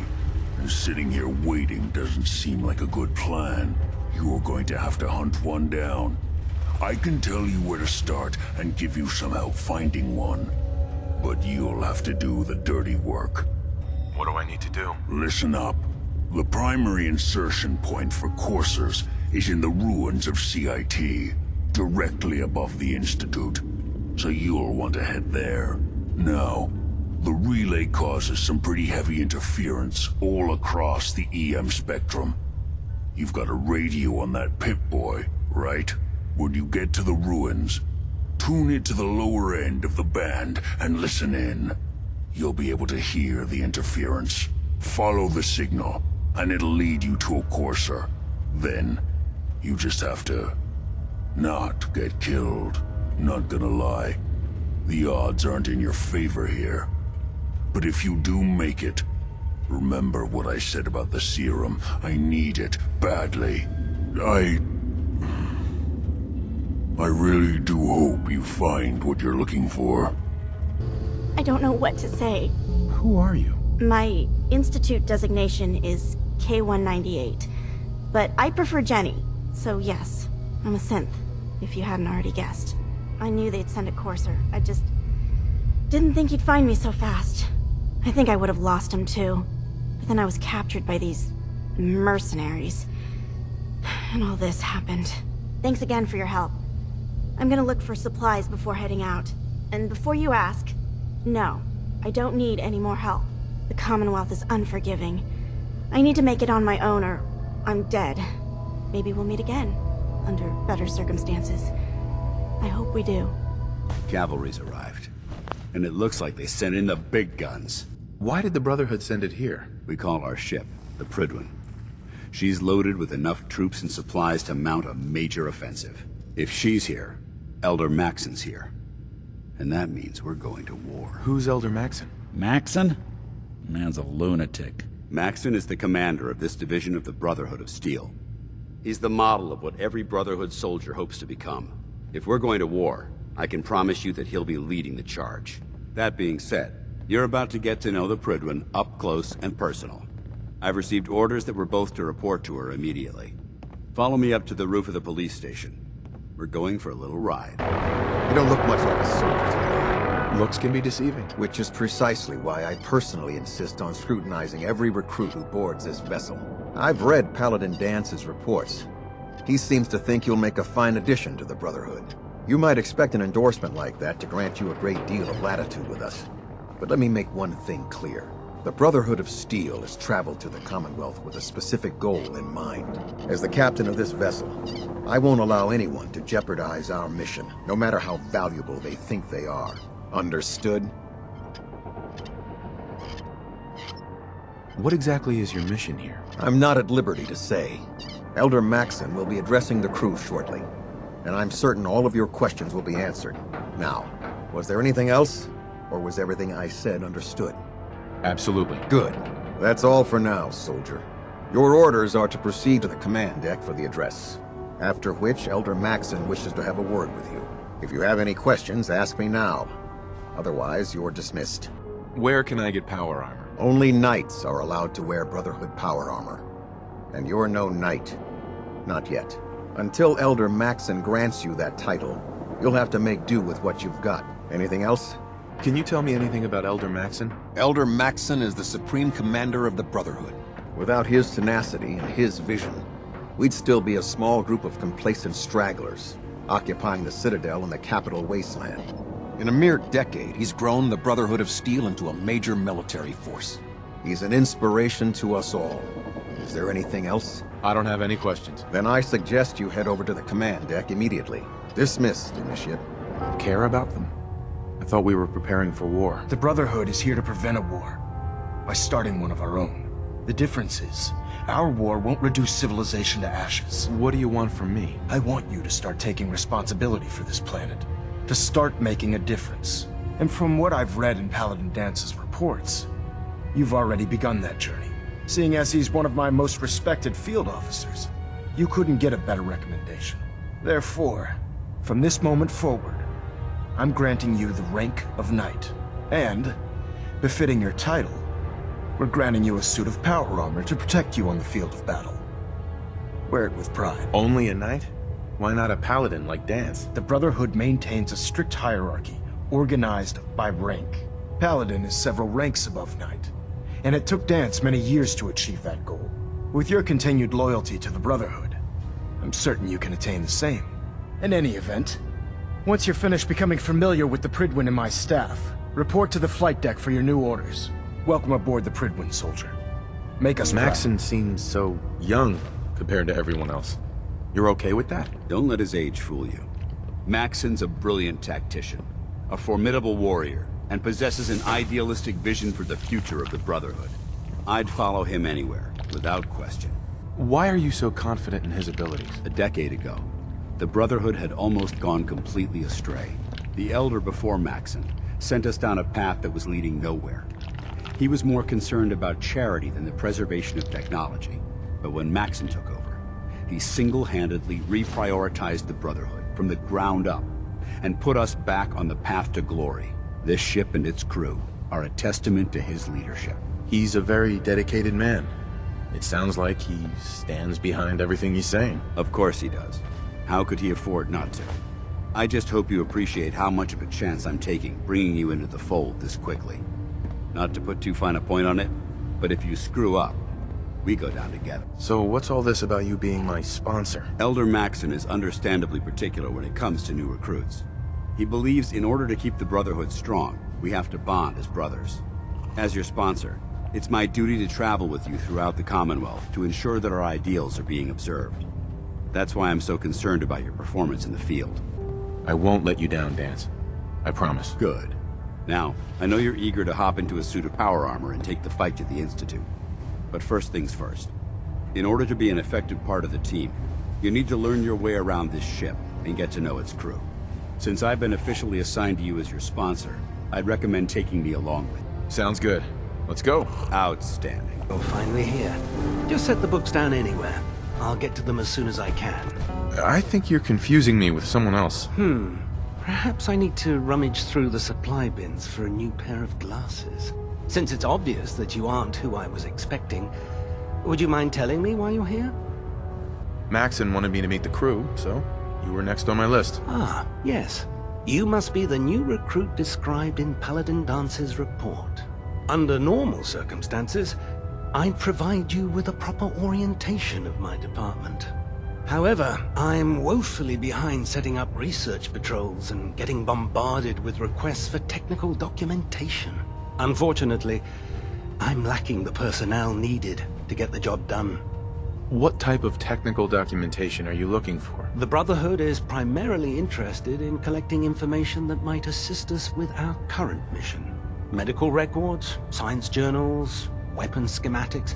If it contains any type of useful data, we need to get our hands on it. If you want my help, just ask already. I wasn't aware you were interested, Knight. As you patrol the Commonwealth, keep your eyes open for blueprints, memos, manuals, books, charts. Anything containing useful technical data. I'm authorized to pay you for each bundle of documents that you recover. And if you wish to be assigned to a research patrol, I have plenty of them waiting to be filled. In any event, it was a pleasure to meet you, Knight. What kind of medical exam? I feel fine. There's nothing to be alarmed about. I just have a few simple questions about your medical history. It's my responsibility to make sure that you don't bring anything up here that could pose a threat to the crew. I'm going to ask you a series of medical-related questions, and I'd like you to answer me to the best of your ability. First question. As a child, were you ever exposed to radiation for an extended period of time? There wasn't that much radiation around before the bombs fell. Before the bombs? What? Let me check my notes. You were a vault dweller? You're probably healthier than anyone else aboard. Anyway, sorry I missed that in your records. Just going down the list of questions. I'm sure you understand. Okay, second question. Have you ever had or come in contact with a person confirmed to be carrying a communicable disease? Have you had problems with the crew catching diseases? Well, yes, actually. It's not unusual for our recon teams to stumble across contaminated environments or disease-carrying creatures. We don't want a single crewman infecting the entire ship. Anyway, this exam is about you, so have you had or come in contact with anyone carrying a communicable disease? Never been seriously sick in my life. Good, good. Third question, and please, answer honestly. Have you ever had sexual relations with any species considered non-human? That happens often enough for you to have a question about it? You'd be surprised how many wastelanders answer yes to that question. Fortunately, the Brotherhood finds that type of behavior absolutely distasteful. Since you haven't spent too much time in the wasteland, I'll assume your answer is no. Last question. Would you have any problems pulling the trigger on an enemy of the Brotherhood, whether they're human, formerly human, or machine? If my life's in danger, I'll do whatever it takes to defend myself. That's an acceptable answer, and the most common. Excellent. I think I've got all the information I need. I see no reason to prevent you from beginning your duties immediately. If you ever need medical assistance, you let me know. Yeah. Take a look at me, Doc. All right, soldier. You'll be fine. Just tell me what the trouble is. Just hurt all over. Huh? You look fine, but... Oh, wait. Yep. That's gonna need to be set back in place. Let's get started. I've got an itch, Doc. There's nothing to be embarrassed about. It's more common than you... Feel better now that... Glad to hear it. Mm-hmm. No other complaints. All right. Uh-huh. What were you expecting? The last batch of recruits we took on were wastelanders. Dirty, beaten up, looking for a handout. They were desperate and looking for an easy out. You look like you're here for a reason. Anyway, since you came down here to meet me, we may as well get it over with. My name's Ingram, and this lovely little grease pit is where you'll usually find me. If your power armor's too tight in the crotch, the Pridwin's about to crash into the ground, or a robot's gone haywire, you come see me. Is this where I get my power armor? Ha! That's always the first question from the new guys. Let's see. I just fixed up a pretty decent T-60 suit. The left leg actuator's a bit sticky, but it'll keep the creeps off of you. It's sitting in Bay 3. There isn't a day that goes by on this tub without 5 or 6 things breaking down. And since I'm stuck in this rig, I'm not quite as spry as I used to be. The work tends to pile up. Actually, you seem to be getting around really well. I suppose it's better than the alternative. Anyway, if you need any work done on your power armor, feel free to use the workshops around here. Now, if you'll excuse me, I need to get back to work. Why are you in there? I'm glad you asked. Now, this is the stowage depot, and I, as you probably already guessed, am the ship's quartermaster, Proctor Tegan. The powers that be have me locked in here, so I can keep an eye on the Brotherhood's valuables. If you need to stock up on supplies before you head out on a mission, this is the place to buy them. Wait, buy them? Since when does the military sell equipment to its own soldiers? Since someone dropped a whole bunch of bombs and blew up every single factory that manufactured weapons and ammunition. Keeping the Brotherhood supplied takes caps, and everyone contributes to the cause. The good news is by having a constant flow of caps, I'm able to buy whatever you bring me. Yeah, I'm mostly interested in weapons, but I'll take anything useful. Of course, if you're just looking to make a few caps on the side, I might have some extra work for you to do. What sort of extra work are we talking about? Oh, no. It's nothing like you're thinking. It just involves a little bit of heavy lifting and interacting with the local farms. And since I'm stuck up here manning this one-man zoo, I need someone to do the legwork for me. After you're done with the meet and greet, we can discuss the details. In the meantime, if you ever need anything else, a gun, a mod, even ammo, you just let me know. Yes, Elder. Good. Let's get right to it then. Shall we? Take a look over there. That's Fort Strong. And it's infested with super mutants. Having those aberrations of nature close enough to smell is making me sick to my stomach. To make matters worse, they're sitting on top of a massive stockpile of Fat Man shells we could use in our campaign. I want you to head over there, wipe out everything that moves, and secure that stockpile. Understood? Super mutants? I thought the enemy was the Institute. Super mutants are no better than synths. They're a reminder of man's folly when it comes to harnessing technology. Whether it's using biochemistry to manipulate genes, or trying to create life from a bunch of circuits. It's the wrong path for science. As members of the Brotherhood, it's our sworn duty to exterminate these abominations in every form. So, can I count on you to get the job done? Consider it done. Look, I realize you're eager to take the fight to the Institute, but it'll have to wait. The Brotherhood cannot allow those abominations to have a nuclear arsenal at their fingertips. It'll be a pleasure to exterminate that mutant filth. Now, we have a vertibird on standby, fully armed and ready to depart. Use it to carry our message to Fort Strong, and wipe those dirty mutants from the face of the earth. Dismissed. You must hate these mutants as much as I do. Why do you hate super mutants so much? They're responsible for the death of a close friend, a Brotherhood knight named Cutler. So when you ask if I hate them, I say hate's too gentle a word. These monstrosities are just another example of man blindly taking a step forward, only to wind up stumbling 2 steps back. I've been fighting for years, trying to put a stop to this madness. And just when I thought we were getting the upper hand, along come the synths. I've seen what these super mutants do to people. Can you imagine what the synths would do to us if they ever got the upper hand? It would be Armageddon repeated, and maybe the end of everything that we hold dear. Look, I don't mean to bore you with my rhetoric. I just want you to understand how important these missions are. How could synths bring about our destruction? If the synths reached the point where they outnumbered mankind, how long would it take for them to decide we were no longer necessary? They certainly possess the capability to make more of their own kind, so we'd become expendable. And with Institute technology on their side, nothing could stop them. Not even the Brotherhood. It's a nightmare scenario almost too terrible to contemplate. Anyway, that's enough of that. What's important here is that you got the job done and secured these warheads. You should head back up to the Prydwen and talk to Maxon. I'm sure he'll want to debrief you as soon as possible. Dismissed. What happens at Fort Strong now? Paladin Danse is supervising the transfer of the Fat Man warheads to the Prydwen. They'll provide quite an edge to our arsenal. I've also ordered a detachment to occupy the location, and use it as a staging area to protect the eastern side of the airport. All in all, you handed us quite a valuable location. It was an honor fighting for the Brotherhood. I'm glad you feel that way, because our mission here has only just begun. In order to bring the Institute to its knees, we need to use every weapon at our disposal. I try to supply my soldiers with the best. That's why I'm giving you these. Signal grenades can call a vertibird to your location when you need aerial transport.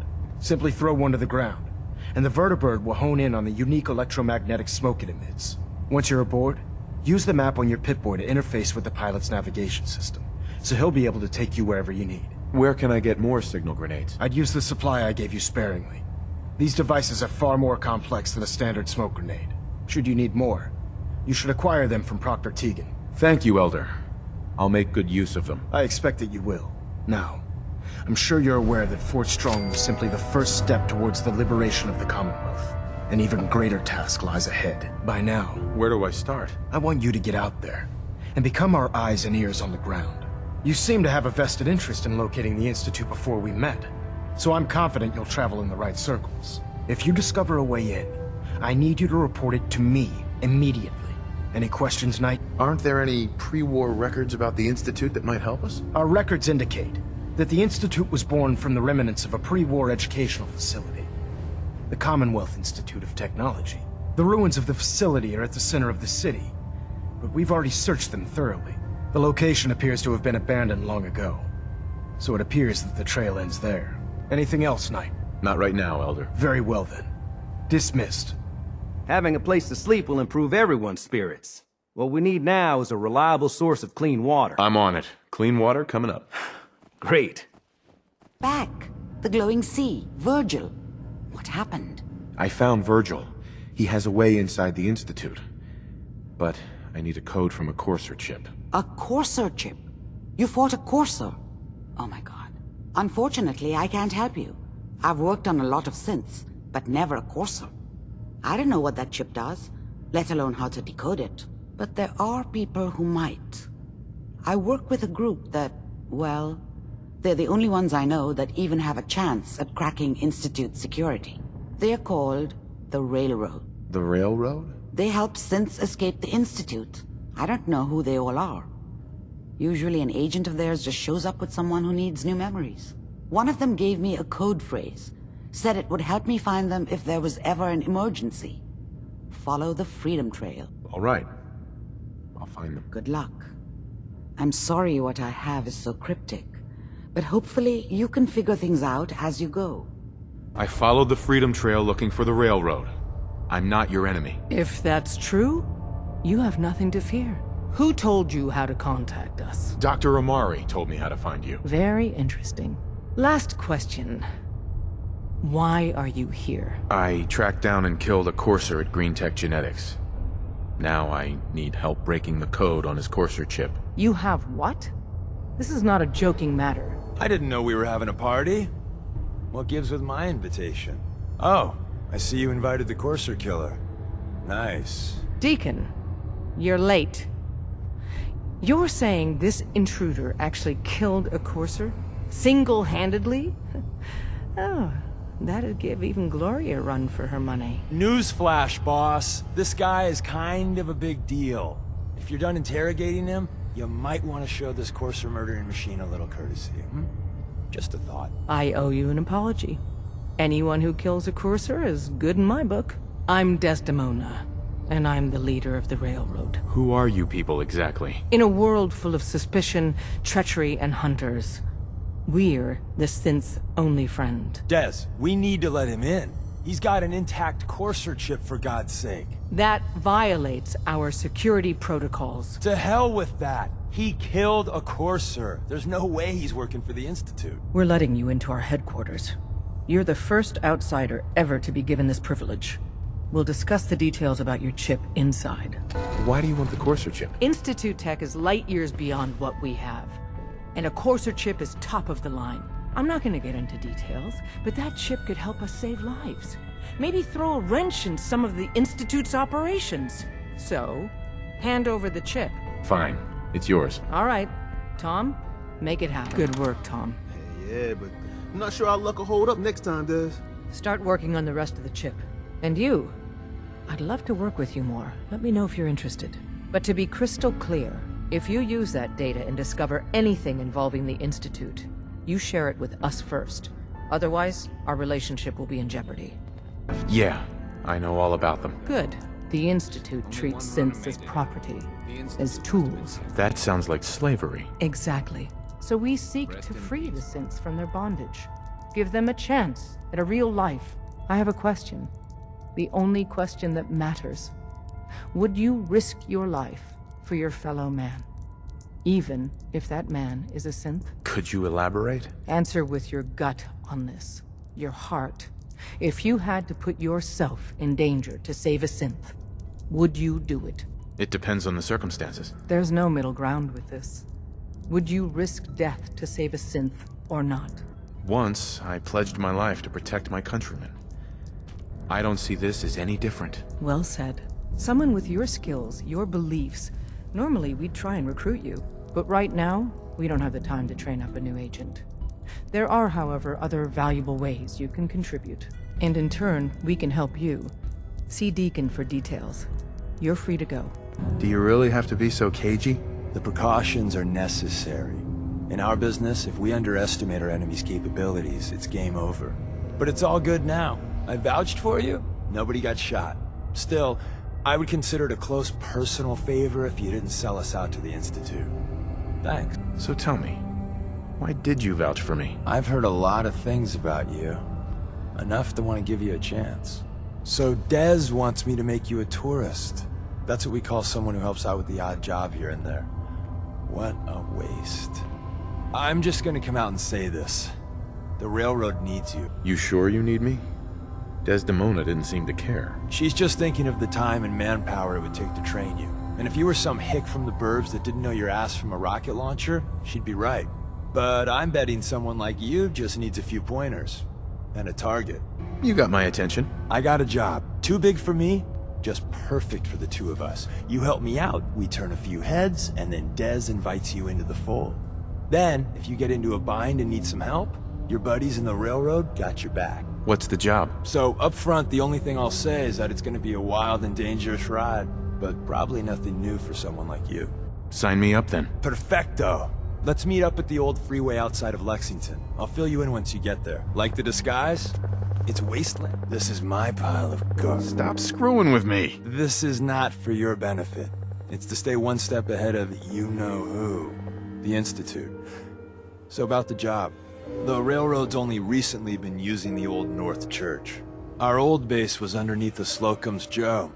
We had a pretty sweet setup until the Institute found us. Your base was under a donut shop? It's a lot better than it sounds. Well, it was, until it was blown to hell. What happened? Our HQ was strong, defensible. Heck, we thought it was secure. Inside a minute, the Institute troopers breached the doors and turned it into a shooting gallery. The survivors didn't have time to grab anything. So we're getting something important we had to leave behind. What exactly are we looking for? I'll tell you when we get inside. I know that's a bum deal, but strategic ignorance has saved our organization more times than I can count. We got a tourist nearby. He or she has information on the base. So let's pump him for information before we dive in. For now, I'll take point. Mine is in the shop. Who the hell is he? HQ said they were sending one agent, not two. Sorry, I'm new. He's just shown me the ropes. All right. The wall is my witness. I thought I was dead. It's about goddamn time you headquarters bastards got here. It's all right. We're here now. You think I'm... Good to know. Yeah. Speaking my job, I think he's... So, my guess is it's worse than... The tunnel is... Easy. Who's Dr. Carrington? All goes well. You'll meet him soon enough. I'm risking my neck here. I want to know what I'm risking it for. So I'll be straight with you, although you're not gonna like it. I have no idea what the prototype does. Us railroad agents are treated like mushrooms. Kept in the dark and fed... well, you get the idea. It's gotta be important, though. Dez wouldn't risk our hides lightly. What can you tell me about the Gen 1s and 2s? The synths didn't start off as nigh-perfect copies of human beings. The Institute had to work up to that level of hubris. Gen 1s and 2s were stepping stones along the way. The Railroad's not fully united on how we feel about them. Let's find a prototype then. Together with you? I like our... What's so special about the gun? Tinker Tom restored it. You'll meet him later. It's cutting-edge old-world tech. It's powerful and, more importantly, quiet. You'll never find another weapon like it. Grab Carrington's prototype. You turn that over to Desdemona, and she'll have to let you into our merry band. Every word he said was true, and then some. If you didn't have the prototype, I'd think you're both lying through your teeth. See? Just like I said, boss. I was expecting Deacon to grab a full team, including Glory, to secure that prototype. But instead, just the two of you cleared out the entire switchboard. You'd be insane not to sign him up, Des. You've certainly made an impression on Deacon. He's never spoken about, or lied about, anyone so highly before. Welcome to the Railroad, Agent. Glad to be aboard. It seems we're very lucky to have you. So you're in. Now we need to know what to call you. Secrecy keeps us alive. Code names are a part of that. So what's yours? Call me... Fixer. Fixer certainly seems an apt name. Your first official order is to deliver Dr. Carrington his prototype and see if he can use another pair of hands. But first, it's time to meet the rest of the gang. Tell me what you need, Doc. One of our field agents, Old Man Stockton, needs help with the runaway synth, H222. So headquarters, as always, puts out the fires that others can't be bothered to put out themselves. The paranoid old bat won't even tell us the problem. He insists that we get our intel from a dead drop. So, is there anyone you like? Oh, I wasn't aware we were competing for congeniality awards. I thought we were rescuing synths. My mistake. The dead drop is a mailbox with a rail sign on it. It's a common means of communication for us, so keep an eye out for them. When you make contact with Stockton, he won't give you the time of day unless you give him the proper countersign. The current sign is, do you have a Geiger counter? And the counter is, mine is in the shop. Please tell me Deacon taught you that at least. You can trust me with this. I'll get it done. Just don't bollocks it up too badly. If things go wrong, I'm the one who has to patch everyone back together. Stockton is a prominent businessman at Bunker Hill. The dead drop will be near. Use the escape tunnel in the back to get there quicker. I have the code. Suppose I shouldn't be surprised. You did get rid of Kellogg after all. Not too much of a leap to take down a courser. How'd you manage to get it decoded? The railroad helped me. Oh God, those kooks. I would have expected they'd be too busy trying to liberate vending machines, or setting computer terminals free, or... Sorry. They just have something of a reputation. You're not the only one who's been busy. I did the best I could. From memory and things I've overheard through the years. Came up with some schematics for you. Wasn't easy. These hands are ridiculous. Fine motor skills have gone to shit. Here's the simple explanation. You need to build a device that will hijack the signal the Institute uses to teleport coursers, and send you instead. You know the craziest part of the design? That classical music station. That's the carrier signal for the relay. All the data's on harmonic frequencies. You've been hearing it all along. I want to be clear that this isn't my area of expertise. I was bioscience, not engineering or advanced systems or anything. Bioscience? Advanced systems? Divisions within the Institute. Specialized groups working on various projects. It'll make sense later. But if you can build this device and make use of that code, you should be able to override the signal from the Institute's relay. Can you? I mean, can you build it? You have people that can help. This is a lot for one person, even you. This device, this'll get me into the Institute? Yes, if built correctly. And please get it right. You have to make it in there for both our sakes. And don't you forget our agreement. I've helped you as best I can. If you make it in there, you find that serum. It's my only hope for ever being normal. So you find it. Now go on. Take these and get to work. You do whatever it takes. Call on whoever you know to help you. Can you take a look at these schematics?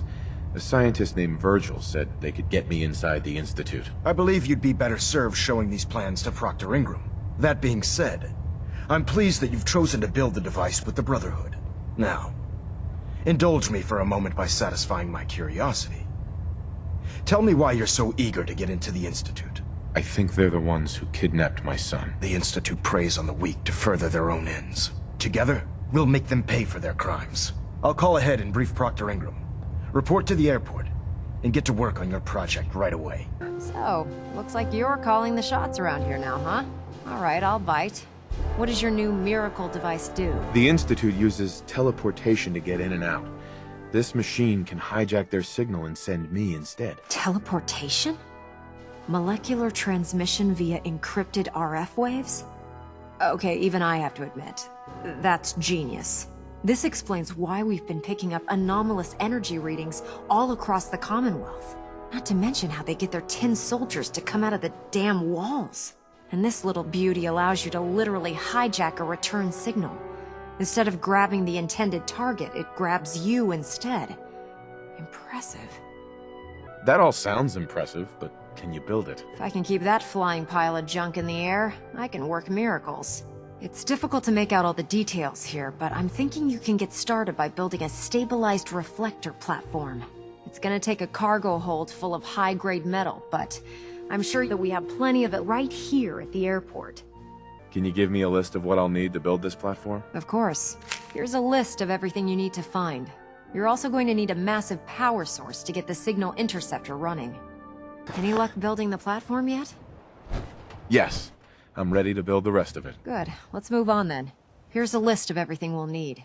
Now, I know some of that might as well be in Greek, so I'll be around if you have any questions. Looks good, Ingram. I'll get to work right away. I wish I had your confidence. Oh, one last thing before I forget. It's important that all the components are wired together so all the pieces are on a single grid. Otherwise, this isn't going to work. If you need any help, I'll be over at the build site making some adjustments and calculations. I'd wish you good luck, Knight, but I think we're both going to need it. Absolutely. I'm ready to go. Your confidence is an inspiration to us all. That being said, this is the first time we've attempted to directly adapt Institute technology. When we throw that switch, we don't know exactly what's gonna happen. God willing, you'll end up inside the Institute, and the mission can continue. Nothing's gonna stop me when I'm so close to the answers I'm looking for. Eager to get inside, huh? Good. Now, I want you to listen very carefully. Once you've entered the Institute, we expect to lose contact, so it's imperative you remember everything I'm about to tell you. About 10 years ago, the Brotherhood began recruiting civilian scientists from the capital wasteland to assist with various projects.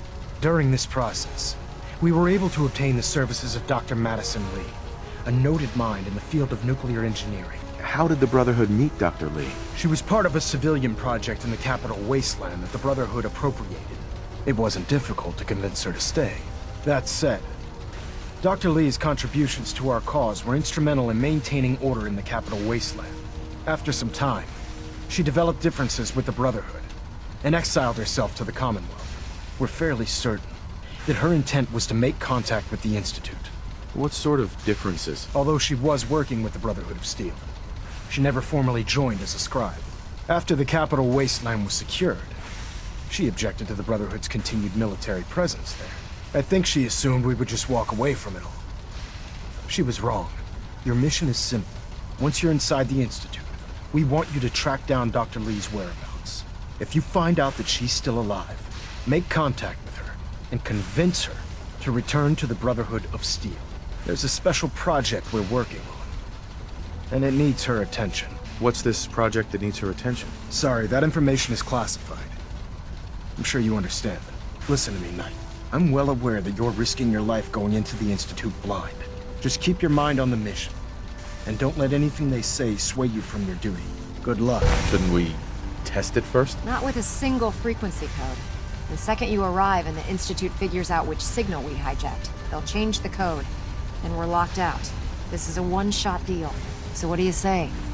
You ready to give it a try? Let's do this. All right. Head up onto the platform and we'll see if I can find a signal to lock onto. Sean? Huh? Yes, I'm Sean. Sean? Is that really you? Who are you? Sean, it's me. I'm your dad. Father, what's going on? What's happening? Sean, are you okay? You're not hurt, are you? What's going on? Father? Father! Shh. It'll be okay, Sean. I'm here now. I don't know you. Go away. Father! Father, help me! There's someone here! Help me! Damn it. Father? Sean! Open Father, the door! help me! He's trying to take me! Fascinating, but disappointing. The child's responses were not at all what I anticipated. He's a prototype, you understand. We're only just now beginning to explore the effects of extreme emotional stimuli. Please try and keep an open mind. I recognize that you are emotional, and that your journey here has been fraught with challenges. Let's start anew. I am Father. Welcome to the Institute. Father? That's your name? Your title? Father is my unofficial title. It's what I've come to mean to the people of the Institute, just as you mean to your son, to Sean. I'll make this very simple. Where is my son? He's here, in the Institute. Closer than you think. But I need you to realize that this situation is far more complicated than you could have imagined. You have traveled very far, and suffered a great deal to find your son. Well, your tenacity and dedication have been... It's good to finally meet you, after all this time. It's me. I am Sean. I am your son. How is that even possible? I know this is a lot to take in. In the vault, you had no concept of the passage of time. You were released from your pod and went searching for the son you'd lost. But then you learned that your son was no longer an infant, but a 10-year-old boy. You believed that 10 years had passed. Is it really so hard to accept that it was not 10, but 60 years? That is the reality, and here I am. Raised by the Institute, and now its leader. But why? Why take a child? Why take you? Ah, now that's the question, isn't it? Why me? At that time, the year 2227, the Institute had made great strides in synth production. But it was never enough.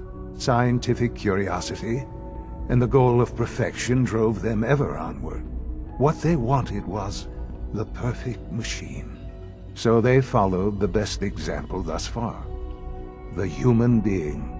Walking, talking, fully articulate, capable of anything. Human synths? Really? Human-like synths. A great distinction. The Institute endeavored to create synthetic organics. The most logical starting point, of course, was human DNA. Plenty of that was available, of course. But it had all become corrupted. In this wasteland, radiation affected everyone. Even in their attempts to shield themselves from the world above, members of the Institute had been exposed. Another source was necessary. But then the Institute found me, after discovering records from Vault 111. An infant, frozen in time, protected from the radiation-induced mutations that had crept into every other human cell in the Commonwealth. I was exactly what they needed. And so it was my DNA that became the basis of the synthetic organics used to create every human-like synth you see today. I am their father. Through science, we are family. The synths, me, and you. And you've been down here the whole time? I have. Yes. I know you must have questions. Please. Anything I can do to help you understand. Kellogg. He worked for you? Kellogg. He was an Institute asset long before I arrived here. It wasn't until I became director that I learned of all the things he'd done. What kind of man he was. You knew the man was a psychopath, but you used him anyway? I don't expect you to understand or agree with the decision. The Institute took advantage of Kellogg's vicious nature. I will freely admit that. Institute technology prolonged his life, and his usefulness far beyond any normal human lifespan. He never failed the Institute, but his cruelty became more apparent with every completed objective. I won't lie. It's no coincidence your path crossed his. It seemed a fitting way to allow you, us, to have some amount of revenge. What else can I say to ease your mind? Your mother. She never got to see you grow up? Yes. What happened to her was... I've gone over the records of the incident, of course. It seems her death was an unfortunate bit of collateral damage. Collateral damage? Is that all she was to you? What would you have me say? The world is a dangerous place? Although I think maybe it always was. It's just a bit more honest about it now. For many years, I never questioned who my parents were. I accepted my situation, and that was that. With old age comes regret. And asking what if more often. But what matters now is that you and I have a chance to begin again. What else can I say to ease your mind? So you're in charge of the Institute? I am the acting director, yes. I spent decades working to reach this point. It's a responsibility I take very seriously. The Institute. It's important. It really is humanity's best hope for the future, no matter what those above ground might think of us. But, director? Why you? I was the most qualified for the position. Obviously. I've lived my life within these walls, dedicated to science like every other member of the Institute. My hard work has paid off. Ultimately, the Commonwealth has nothing to fear from us. Whatever you've seen or heard, I know I can convince you of that. Just give me time. I know there's more for us to discuss. But the Institute is on the verge of some important breakthroughs. Your presence would be appreciated as we approach them. I've been a part of something amazing here. I've helped to build a life for myself and the people of the Institute. And now, after all these years, you have an opportunity to help with that. Doesn't that intrigue you? Isn't that what you want? You want me to stay here? In the Institute? Yes. That is what I propose. Is it so hard to imagine? The Institute can provide a better life than anything above ground. You've been in the Commonwealth.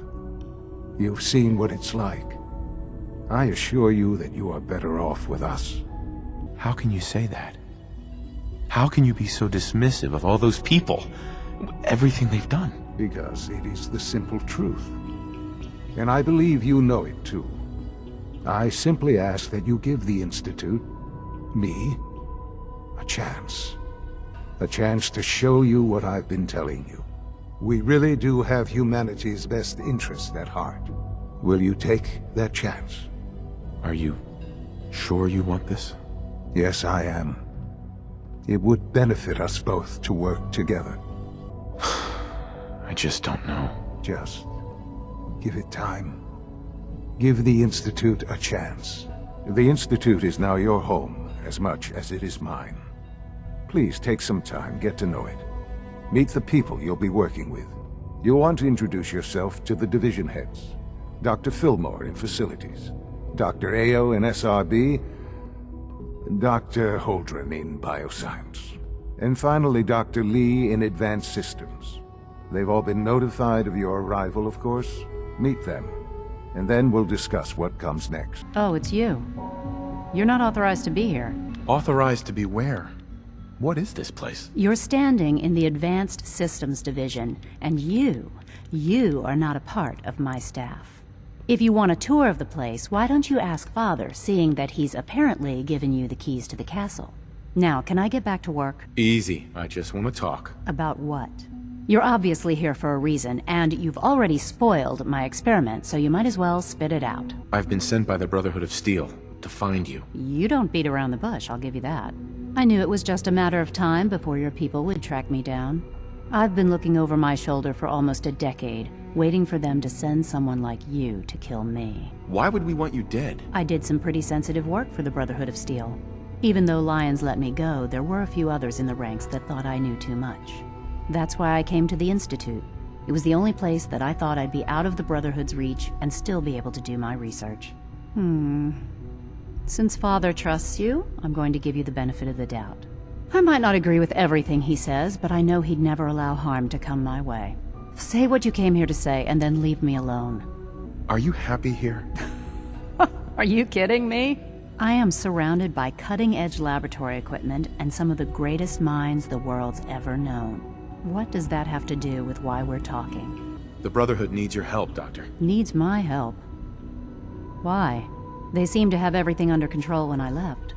The Brotherhood valued your presence, and we'd like you to come back. Well, how sweet of them. Tell me something. Why would I possibly want to come crawling back to the Brotherhood? What reason would I have to throw away everything I've accomplished here? Father trusts me, and so should you. You're wasting your breath. I'm a scientist, not a soldier. The Brotherhood desired my creations in order to destroy, to take control. I'm not interested in returning to that way of life. I give up. What would it take to convince you? All right, I'll play your game. I had a colleague down here, a Dr. Virgil. Several months ago, there was an accident in his lab, and he was killed. I wanted to help with the investigation, but Father had the laboratory sealed, saying that it was contaminated. The incident never sat right with me. The more I asked about it, the more I felt like Father was deflecting my questions. If you bring me solid information on what killed him, I'll take it as a favor from the Brotherhood and consider your offer. Do we have a deal? I know this may come as a shock, but Dr. Virgil is still alive. I met him myself. Oh, please. Do you really think a cheap tactic like that is going to work on someone like me? Stop trying to avoid the legwork by lying. Either you get me the evidence, or we have nothing else to talk about. Deal? Deal. All right. Dr. Virgil's lab was in the Biosciences Division. I can give you a code that will get you into the section, but the lab itself has been sealed, so you'll have to breach it on your own. I'd tell you to be quiet about it, but your Brotherhood and discretion isn't exactly your strong suit. And finally, if you get caught, we never had this conversation. Now, for the sake of keeping up appearances, let me see that Pip-Boy of yours. I've been told to install a courser chip in it for you.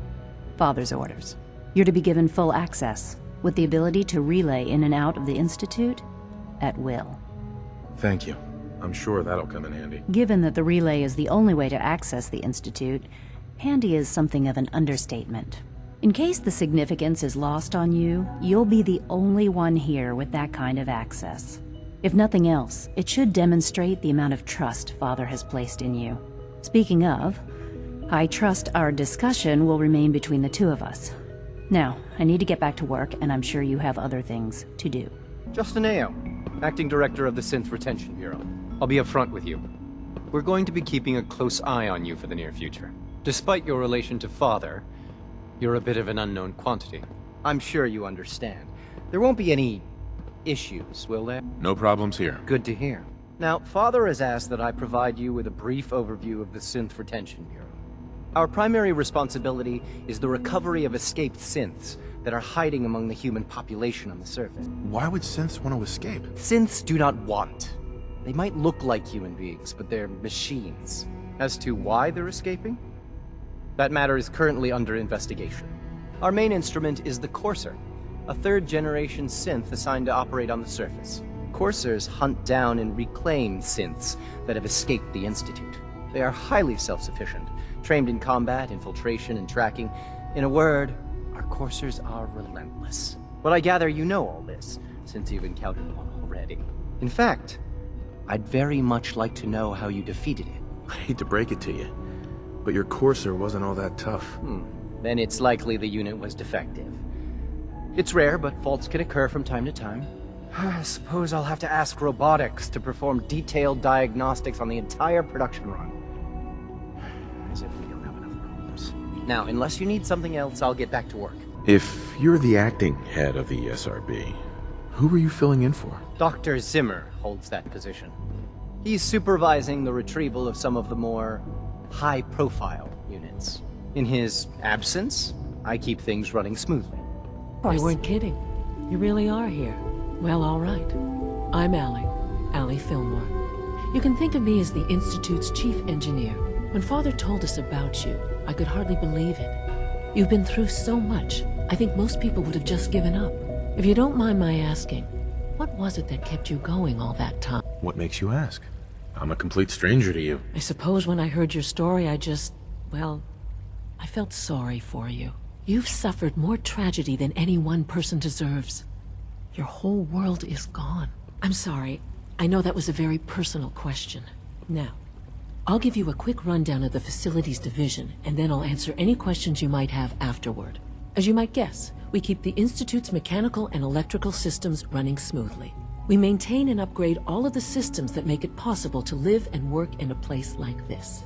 There's a lot of machinery behind these walls that recycles the air and water and provides power to the laboratories and quarters. The work we do might not be as exciting as some of the other departments, but it's at least as important. So, now that you're here and you've spoken to Father, does that mean you're on board? On board with what? The Institute, of course. Sean implied you operated on a level, if not equal, then at least similar to the rest of us. Curious. If there's anything else you'd like to know about the Facilities Division, I'm happy to discuss it. Who built this place, originally? Has it been here long? The construction of the Institute is the work of generations of scientists. The original survivors of the war, our progenitors, took refuge in the basement of the old Commonwealth Institute of Technology. Over time, their sons and daughters dug deeper into the earth and built increasingly sophisticated habitats and laboratories. It's a process that's still going on today. Even now, we're digging out tunnels for new facilities and infrastructure. Just think what this place will look like 100 years from now. I hope I'm there to see it. Like what? I was just about to explain that. As the name implies, the Bioscience Division specializes in fields of study such as botany, genetics, and medicine. Our most important directive is to ensure the health and well-being of everyone in the Institute. To that end, we cultivate highly specialized breeds of flora for use in food and medicine. We've even started to explore the idea of synthetic animal life. You probably saw the gorillas. They're really just a pet project at this point, but the potential is exciting nonetheless. The gorillas are synths too? They are indeed. Judging by your reaction, we've done a good job making them seem lifelike. The initiative is still in its early stages, but the prospects are very exciting. I'm sure I've taken up enough of your time as it is, but I have to ask, have you decided whether you'll join us? I'm an outsider. Would there even be a place for me here? Even if science isn't your passion, there are plenty of ways to contribute. Our projects sometimes require an agent who can work on the surface to observe and gather information. From what I've heard, you are both fearless and resourceful. I think you'd be ideal for that kind of role. In any case, I imagine you'll want to continue looking around. Or, if you prefer, I'd be happy to answer any questions you might have. You mentioned medical care. I might need that from time to time. In that case, you'll want to introduce yourself to Dr. Dean Volkert. He's our top biologist and also serves as the Institute's resident physician. Dr. Volkert works in the infirmary. Just pay him a visit whenever you need to. You won't find better medical care anywhere else in the Commonwealth. I'll promise you that. Took you long enough to find that evidence. Let me see what you've got. How do I know you'll honor our agreement? I never promised I'd return to the Brotherhood. I said I would consider it. You're just going to have to trust me. If the Brotherhood didn't, they wouldn't have risked sending you to find me in the first place. Now hand it over. I'm afraid it's bad news. Since when do you know what I consider bad news? Just let me hear it. They lied to me. They lied to me, and I didn't even realize how far it went. All those years of loyalty. For nothing. Is this enough to convince you? More than enough. I came to the Institute to get away from the Brotherhood. From the whole world. I just wanted to do... Father took me in and gave me access to cutting-edge technology that I only dreamed existed. I became jaded. I thought that the Institute cared, that they wanted to better mankind. Maybe in their own twisted way they still do. But now I realize if you can't trust the people you're working for, then it's all pointless. If they lied about Dr. Virgil, who knows what else they've been lying about? Or what their plans are for my work. I'll make my way back to the Brotherhood. But I'm going to have to do it on my own. I can't take any chances being seen with you. Tell whoever sent you that they've just regained the services of Dr. Madison Lake. Now that you've had a chance to see the Institute firsthand, what do you think? First things first. How do I get back to the surface? The same way you got in, of course. You are not a prisoner here. You may come and go as you please. Ultimately, all our knowledge and resources are focused on a single goal. The goal is best summarized by our motto: mankind, redefined. Unfortunately, no advancement comes without occasional setbacks. As remarkable as our synths are, they can be dangerous without proper supervision. The superior synth mind and body attempting to wrestle with something approaching free will can be a recipe for chaos. If the synths are intelligent and self-aware, then they have a right to free will. However closely they may approximate human behavior, they are still our creations. When you see what I have to show you, I think you'll agree that we know what is best for our synths. A rogue synth has taken over the Raider gang at Libertalia.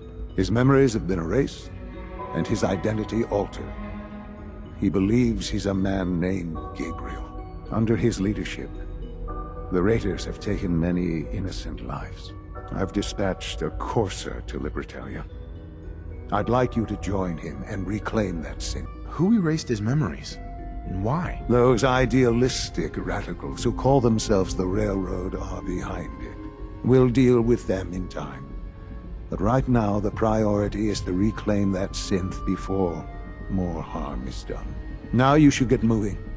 Many people are in danger, and a delay could cost lives. I'm listening. I'm going to give you B592's reset code. If he hears the code phrase, it'll reset his cognitive processes and make him docile. You'll need to say B592 initialize factory reset, followed by the authorization code Gamma 71 Epsilon. Once he's shut down, I can transport him safely back to the Institute. What do you mean by reset his cognitive processes? Put more simply, the recall code will render him unconscious even while he's still standing. That's all, sir. I know the task was difficult, but I needed you to see firsthand how dangerous a rogue synth can be. Why do you care what happens on the surface? You're in your own world down here. Because there are forces on the surface that could pose a threat to us, and only a fool ignores a possible threat. We might diminish that danger by correcting the false perception that we intend some great harm to mankind. But enough about that. The task is done, and you've returned our synth safely to us. I couldn't have hoped for a better outcome. Well done. While you were away, I had quarters prepared for you. You'll find all the basic necessities, as well as a generous stock of arms and equipment. Go and have a look. I think you'll be quite pleased. Hello, Father. Tell me, what would you do when someone has stolen from you? That's a loaded question. What's been stolen from you? Institute property is not often taken from us. We cannot react lightly when it happens. The group that calls themselves the Railroad have acquired several synths from the Institute. Synths that had gone missing in recent months. And they no doubt mean to free these synths, in their delusion that synths are somehow sentient beings. You've been in contact with the Railroad, so you're aware of their misguided beliefs. What happened? What have they done? They are in possession of technology that does not belong to them. Usually they are a minor nuisance, but lately they have become more emboldened. I'm afraid we've reached the point where a response is necessary. We have learned the current location of these synths, and need to reacquire them before the Railroad can hide them. Where are the synths located? A small settlement at the old Bunker Hill Monument. But it's important that we act on this soon, before the Railroad has any indication we've tracked them. We also don't want the Brotherhood of Steel getting wind of the presence of the synths. That would only complicate matters. Is it just me, or will I have backup? Of course, sir. We'll be waiting for you outside Bunker Hill. You'll have support should you need it. But we want to keep this small. Will she be harmed if she doesn't cooperate? Absolutely not. We have big plans for Dr. Lee, including the resurrection of one of her greatest creations. The last thing we'd want to do is kill the Golden Goose. As soon as Dr. Lee arrives, we'll interrogate her aboard the Prydwen. She's been under the Institute's influence for the last decade, and we can't afford to take any chances. Now, I believe you still possess an important piece of data that Proctor Ingram is eagerly awaiting. I want you to bring it to her immediately. Once again, Knight, you don't fail to impress. Dismissed. How did you obtain this information? Our reconnaissance hasn't reported anything of the sort. I received the information from the Institute itself. And you've done the right thing by reporting this to me directly. Well done, soldier. Your report provides us with a golden opportunity to state our intentions to the Institute. I'm placing you in command of this mission. Exterminate the synths at Bunker Hill, and whomever the Institute sends to retrieve them. I'll instruct Kells to assign you the appropriate backup. Dismissed, soldier. So, what's our situation? I assume you've been briefed? Our targets are inside. 4 synths under railroad protection. Majority of the settlement is uninvolved and are expected to run for cover. The situation appears to have escalated. A covert approach is likely impossible. We move in, secure the synths, and I relay out with them back to the Institute. Clear? Yeah, we've got this. Remember, the synths are the primary objective. Harm must be avoided at all costs. Here are the recall codes. Follow me. But now, this just confirms the truth I've always known. The Commonwealth is dead. There's no future here. The only hope for humanity lies below. So why come out here? To put things in perspective, I suppose. Standing here, I'm reminded of how fortunate I am that I was spared a life in this wasteland. I know that to you, I was kidnapped from that vault. In truth, the Institute rescued me. Both of us, really. Why refreeze me? As a failsafe, of course. I was the perfect candidate. An infant with uncorrupted DNA. But if something were to go wrong, if I died, well, the Institute realized a contingency plan was prudent. Another source of pre-war DNA, preferably related to their primary subject. It only made sense that my parents should fill that role. So you were kept alive and safe within the vault. I'll admit, when I had you released from Vault 111, I had no expectations that you'd survive out here in all this. To not only do so, but manage to find me. To infiltrate the Institute itself. Extraordinary. Why let me out now? After all this time? Well, that's hard to explain. Certainly it was no longer necessary to keep you suspended. Well, I suppose I wanted to see what would happen. An experiment of sorts. I had no idea what kind of man you were, you see. Would the Commonwealth corrupt you, as it has everything else? Would you even survive? Perhaps most curious to me, would you, after all this time, attempt to find me? And now I know the answer. That's all this is to you? All I am to you? Just another experiment? No, that's not all. But still, I'm glad it turned out the way it did. There are greater things to come after your success at Bunker Hill. The synths have been safely returned and will be repurposed. Thank you for your work. I hope you weren't at too much risk. What do you mean, the synths will be repurposed? Modifications will be made to correct the defects in their programming, and they'll be assigned to new duties within the Institute. Not the first or last time it will happen. The railroad remains an annoyance, of course, but they'll be dealt with as necessary. And you, well, you've passed the test, as they say. You have done well.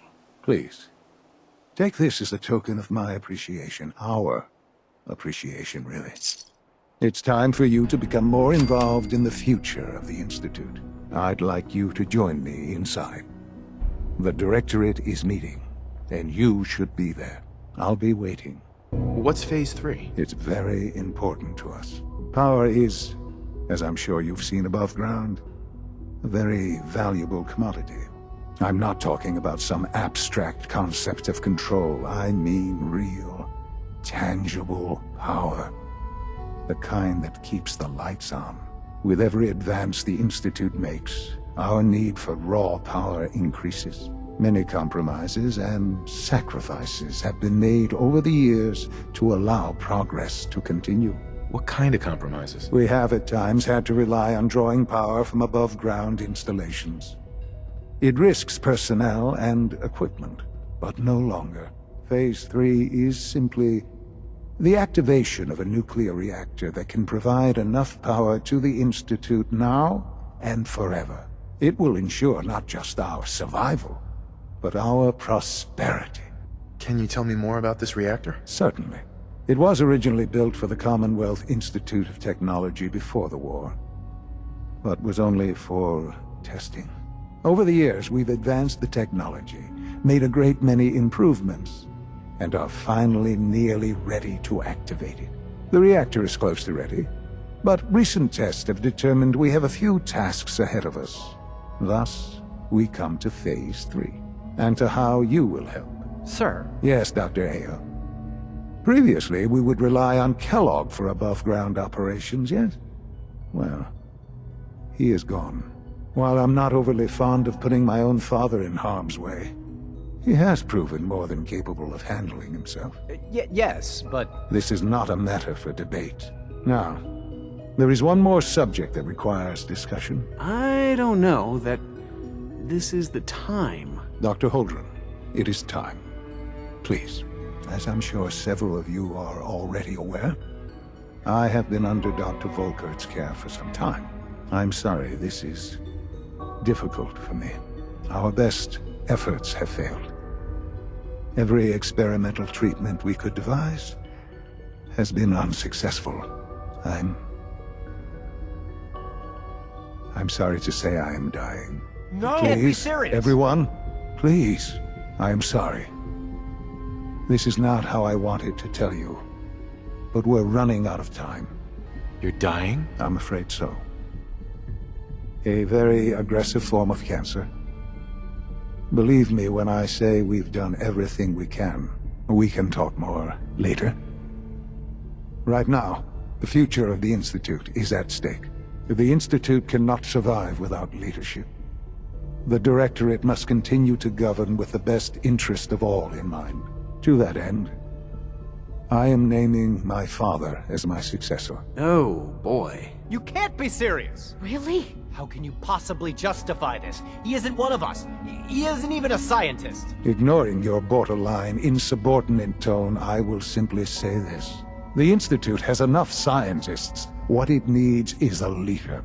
I believe my father has already proven himself more than capable in that regard. This will conclude this meeting. Thank you. I don't know if I'm right for this. Well, I clearly have faith in you. There's no question that some of the Directorate and the Institute at large will need reassurances about your appointment. That's why I'd like you to take charge of this latest operation. Dr. Fillmore can fill you in on the details. There are hard decisions ahead for all of us, but for you especially. I know that you'll do the right thing. You know, it's good to see you're still in one piece. I wasn't sure what the interceptor would do to you. You didn't expect me to survive the trip? A device like the signal interceptor is way out of my league. I was hoping you'd make it, but I find it tough to have faith in technology I don't understand. Speaking of technology I don't understand, I'll get this holotape to Proctor Quinlan. I'm dying to find out what's on it. Hopefully it'll reveal a weakness in their defenses. That would be the best case scenario. Before we jump to conclusions, let's see what Quinlan's scribes can get off of it. I'm sure the Institute has all of their data heavily encrypted, so it's gonna take some time to crack. After that, we'll have to see what we've got. There's no telling what we might have grabbed off their mainframe. In the meantime, I've got a new assignment for you. So, I bet you're eager to get your hands dirty on our new project. How much has Maxton told you about it? Why all the secrecy? We're pouring every resource we have into this thing. We can't risk tipping off the Institute. For now, the fewer people that know about it, the better. Come on, it's this way. No problem. I'm sure this only looks worse than it actually is. Huh. I wish I had your confidence, because this is not going to be easy. Now, the good news is that we've got most of Prime's parts fully assembled. The bad news is that it's going to take more than a few rivets and some spot welding to get them working again. And the first problem is his CPU. It's fragile, and every time we try to feed power to it, it blows itself out. Why is the power blowing out his CPU? Liberty Prime has a highly complex power system. A good deal of that system was damaged when he exploded. So I'm working in the dark, trying to come up with parts on my own. Luckily, you were able to convince Dr. Madison Lee to return to the Brotherhood. She was on the original build team for Liberty Prime a little over a decade ago. I've already spoken to her, but she's reluctant to work on Prime for some reason. If you could get her down here to lend a hand with his power system, we can get the big guy moving. What changed your mind? Nothing changed my mind. I promised you I'd return to the Brotherhood, and I've kept my end of the bargain. Do I need to remind you why you made that promise in the first place? No, that won't be necessary. Tell Proctor Ingram to get her scribes ready. It's going to take a hell of a lot of work to get Liberty Prime back online, but we'll get it done. Mistake asking her to help? Nah, don't worry about it. We might not be best buddies, but we'll get the job done. Besides, Dr. Lee's worth all the aggravation. We're working with one of Prime's original designers. I don't see it getting any better than that. In fact, since things are going so well, we're gonna have you start building his electromagnetic actuators. You're acting like I know what those are. Oh, I know you haven't the faintest idea what I'm talking about. I just like watching you squirm. The actuators are what allows Liberty Prime's arms and legs to move. Prime's new limbs are way too heavy for the simple hydraulic pistons he had in the past. We're gonna have to rip those out, construct a brand new system using electromagnets, and install them in his limbs. What we need you to do is build the actuators for us. Now that you know what the actuators are, you need to know how to make them. These are the plans and the materials list. Don't lose them. Now, before you get that look on your face, you'll be happy to know that we have plenty of the raw materials on that list right here at the airport. The only thing we need you to head out and find is a high-powered magnet. According to Proctor Quinlan, the best place to find one is in any of the ruined hospitals around the Commonwealth. We've already sent out a few teams to find the rest of the high-powered magnets you'll need. They should be back by the time you return. Once you start building the actuators, we need one for each limb, so you'll need to make a total of 4. Good luck. What's Prime armed with? Prime has 2 weapon systems, his eye laser and his nuke pack. The eye laser can target a hostile from hundreds of yards out and take it down with pinpoint accuracy. His nukes are modified Mark 28 nuclear bombs. They used to drop the things from bombers during the war. Just one of the nukes is equivalent to about 3 or 4 Fat Man shells. Basically, whatever it hits isn't getting up again. His eye laser is almost ready to go, but without nukes to load into his pack, he's fighting at less than half his capability. Shouldn't be a problem. Just tell me where they are. I wish I could. Prime's bomb pack is fitted for Mark 28 nuclear bombs, the same type of bombs that were dropped from aircraft during the Great War. The Commonwealth was a major staging area for the military's Air Force, so we assumed we wouldn't have trouble finding them. But since we arrived, our scouting teams haven't located a single bomb. That's going to be a problem. Without a fully loaded nuke pack, Prime won't have the firepower to take on the Institute.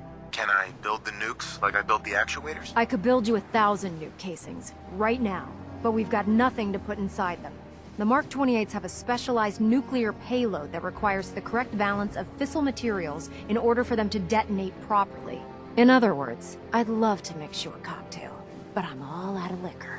But before you give up hope, there's actually a silver lining here.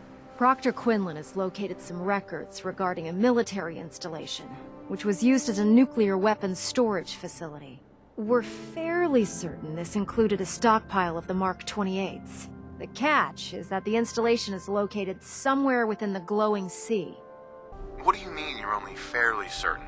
Are they in there or not? The glowing sea is so heavily irradiated, it's giving us echoed readings and false positives. We're just gonna have to trust the records on this one. Scribe Halen's established a communications point on the frontier of the glowing sea. I suggest you head out there first, and establish a signal protocol with her so that the nukes can be airlifted out once you've located them. Hopefully, by the time you've returned, we'll be ready to wake Prime up, and you can say hello. Good luck, Knight. How've things been over there? Pretty well, actually. We've had the occasional synth attack, but so far we've been able to keep them from overrunning us. Thanks to the reinforcements and the air support, I'd say that site was secure. What about those feral ghouls? They still a problem? With a vertibird at our disposal? Not a chance. Anyway, I know you don't have time for small talk, so I'll get right to it. I've had the men set up the equipment we'll need to pinpoint you once you've found the bombs. We've rigged up this distress pulsar to emit a unique tone that we'll be listening for. When you find the bombs, plant the pulsar, and we'll handle the rest. After that, you should probably head back to Proctor Ingram and bring her your report. Why use this distress pulsar? Unless you could locate an entire radio station within the glowing sea, there's no way you're going to be able to send out a regular signal. Luckily, the distress pulsar's ping cuts right through the interference, and we'll be able to hear you as long as we stay close to the frontier. Look, I know you've been through the glowing sea before, but remember to keep an eye on your Geiger counter. If you don't, the radiation will cook you from the inside out. Good luck, Knight. Who's Adam? Atom is all. He is the bringer of light, the great divider. He is the infinite worlds within all of us. Just tell me where you keep the nukes. Your words betray your intentions. You do not see them for the holy relics they are, the gifts from Atom that must be protected. The children of Atom have sworn to guard this place until the time of the Great Divide.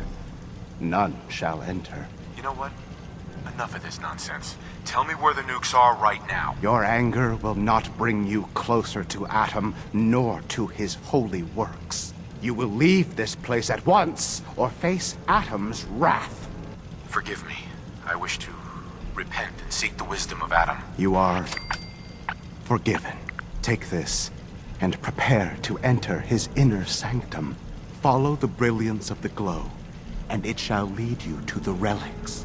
May Atom's radiance warm your soul. Is something wrong? Well, I sort of had the same question. It's just, with everything that's happened with you and your family, it's a whole hell of a lot to process. I wanted to make sure you're holding up all right. I don't know, Nick. My family's in tatters. I've been dropped into this place where everything's trying to kill me. You tell me. Well, I'd expect you to feel lost, scared, and mad as hell. I sure did. Took me a long damn time to get a feel for this place. Thank goodness I found Diamond City. It's got its flaws, sure, but it beats the hell out of anywhere else in the Commonwealth. Of course, when I took up there back when, people were just as scared of the Institute as they are now. Maybe more. The massacre of the CPG was still pretty fresh in people's minds at that point. Folks were still losing sleep over the broken mask. Plenty of people assumed I was just a saboteur, moving in to melt down the reactor or poison the drinking water. But at the time, they couldn't exactly turn me away. Broken mask? This was long before I'd moved to town, but apparently some gentleman type shows up in Diamond City, heads down to Power Noodles. Guess he didn't like the food because he pulled his pistol and opened fire on the folks enjoying theirs. When security finally put enough holes in him to drop him, they say he was full of servos and sprockets, just like yours truly. Seems he malfunctioned, went berserk. It was the first time people realized that synths had stopped looking like me and started looking like them. Considering what these folks went through, I felt real lucky they let me in the front gate at all. Why'd they let you in? Because I'd rescued the mayor's daughter. Gal of about 15. Pride and joy of the mayor back then. Man by the name of Henry Roberts. The young Miss Roberts decided she'd run off with some caravan hand she'd, known for an evening. Turns out the guy was part of a gang of kidnappers. Didn't even know who I was rescuing, just stumbled on a crying girl and 4 toughs. I took her home and the mayor dubbed me a hero, offered me a place in town. Lots of folks protested, said I was a spy, but he wouldn't have it. Taking up in the city was tricky at first, but I never tried to hide what I was, and people seemed to warm to that. Why would you want to stay in a place you clearly weren't wanted? Well, there were times I seriously considered going. I started off doing the jobs no one else wanted. got more banged up being Diamond City's handyman than I ever did living out in the ruins. But I guess folks never forgot I rescued the mayor's daughter, so they started coming to me when people went missing.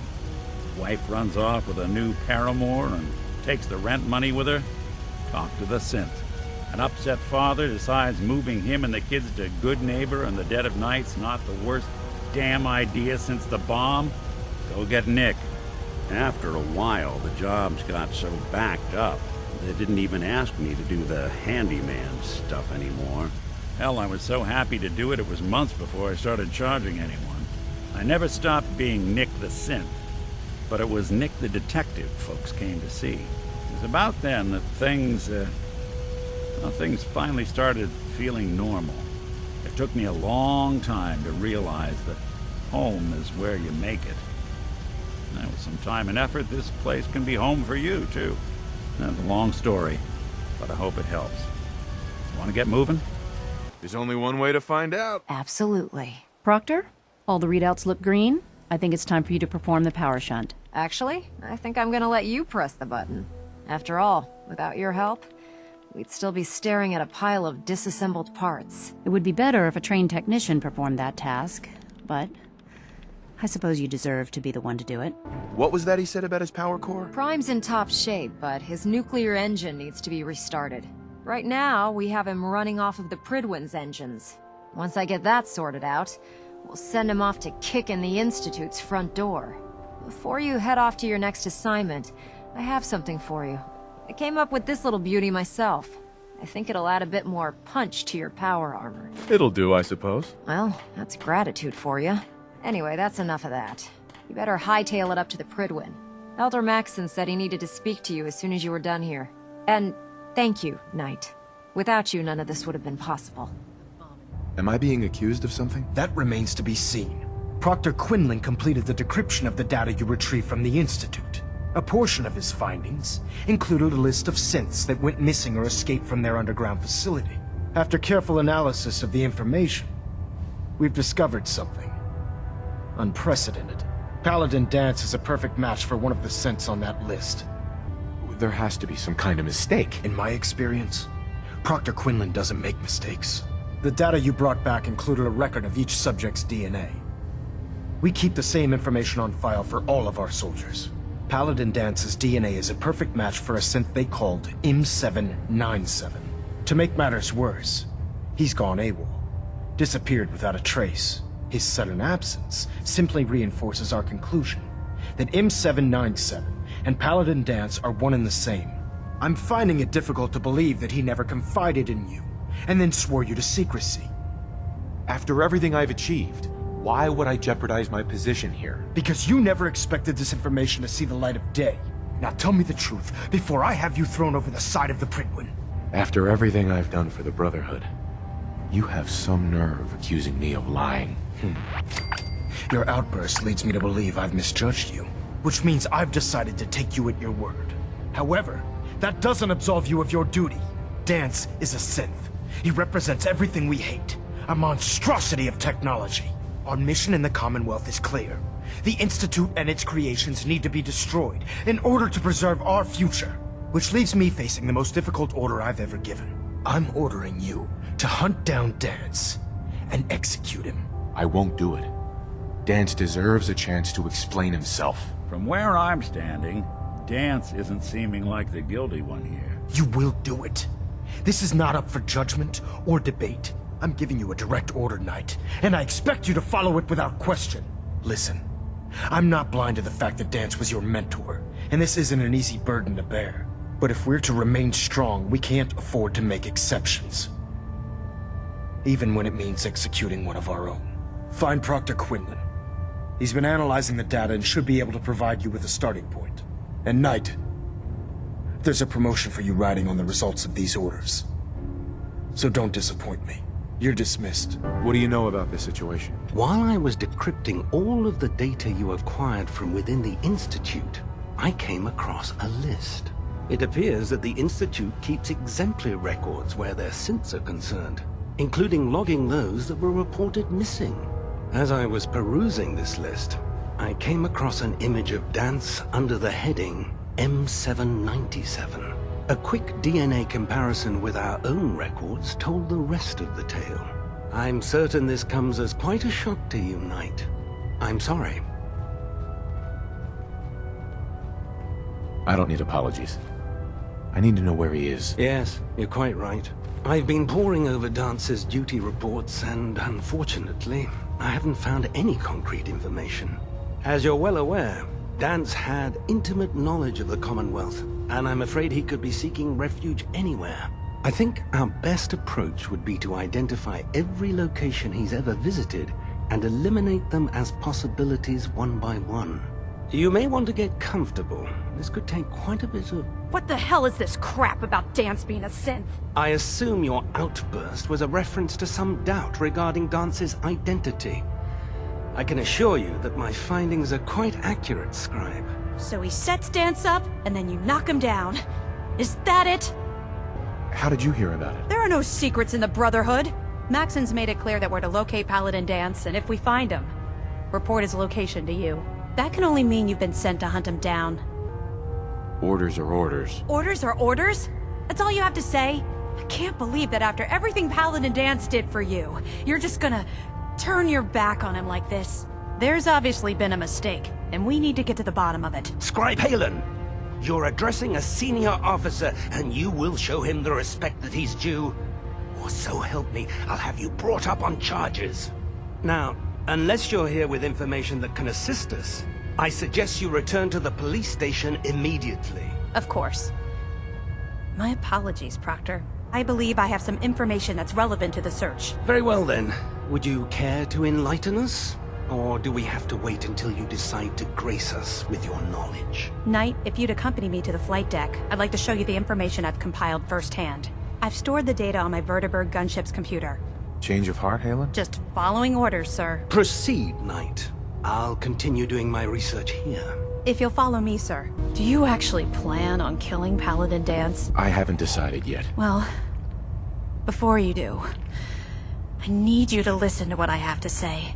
I've known Paladin Dance ever since I was an initiate. He trained me, showed me the ropes, and when I screwed up, he taught me to dust myself off and move on. He's earned my admiration, my respect, and my friendship. I don't care what Quinlan's report says.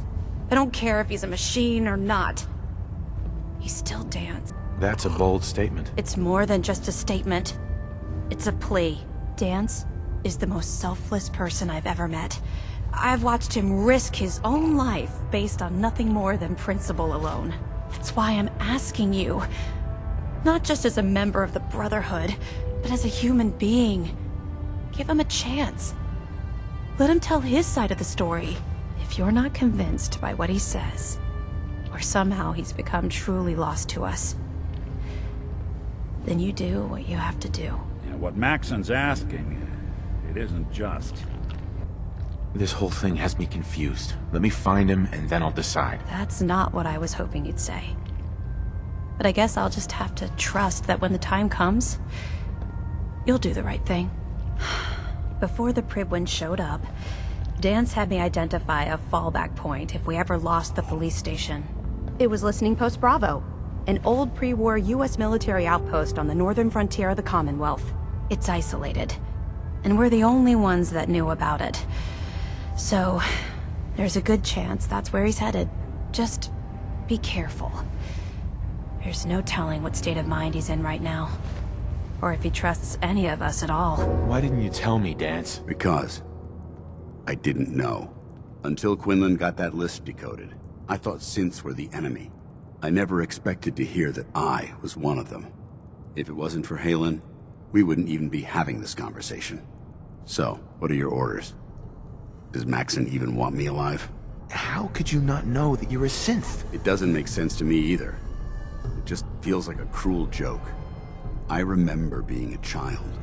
I remember growing up in the ruins, everything. I suppose they programmed that all into my head. I mean, I feel like I've been in control of my entire life, making my own decisions and determining my own fate. Even though the proof states I'm a synth, I don't feel any different than I did before. I still feel like a human. Why does any of this even matter to you? You're obviously here to carry out Maxon's orders.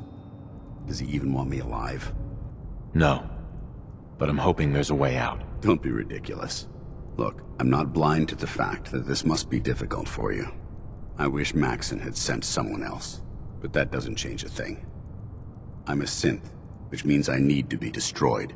If you disobey your orders, you're not only betraying Maxon, you're betraying the Brotherhood of Steel and everything it stands for. Synths can't be trusted. Machines were never meant to make their own decisions. They need to be controlled. Technology that's run amok is what brought the entire world to its knees, and humanity to the brink of extinction. I need to be the example, not the exception. If you really feel that way, why did you run in the first place? The moment I learned the truth, I knew my life was in danger. I'm a soldier, so self-preservation kicked in. I needed to regroup and assess the situation. Once I got here, and I had some time to think, I realized I'd just made everything worse. I should have stayed on the Prydwen and accepted the inevitable. Like I said, I need to be the example, not the exception. The empathy that you're showing me, it's a human emotion. I appreciate what you're trying to do, but I've made my decision. I'm ready to accept the consequences of my true identity. Maxon's ordered you to execute me, and I'll be damned if I'm going to stand in your way. No. I won't do it, Dance. I can't believe you'd risk your life just to keep me alive. Why would you do that for me? You're the proof that Maxon's wrong. You're a synth, but everything you've done has been for the good of mankind. I can't accept that. I'm sorry. I don't wish to debate this any longer. You've sworn an oath to destroy the Institute, and every synth that you find. No exceptions. Consider this your greatest test, Knight. Do you have what it takes to get the job done? This doesn't seem right. It doesn't matter. Don't let your feelings about me cloud your judgment. This decision is bigger than both of us.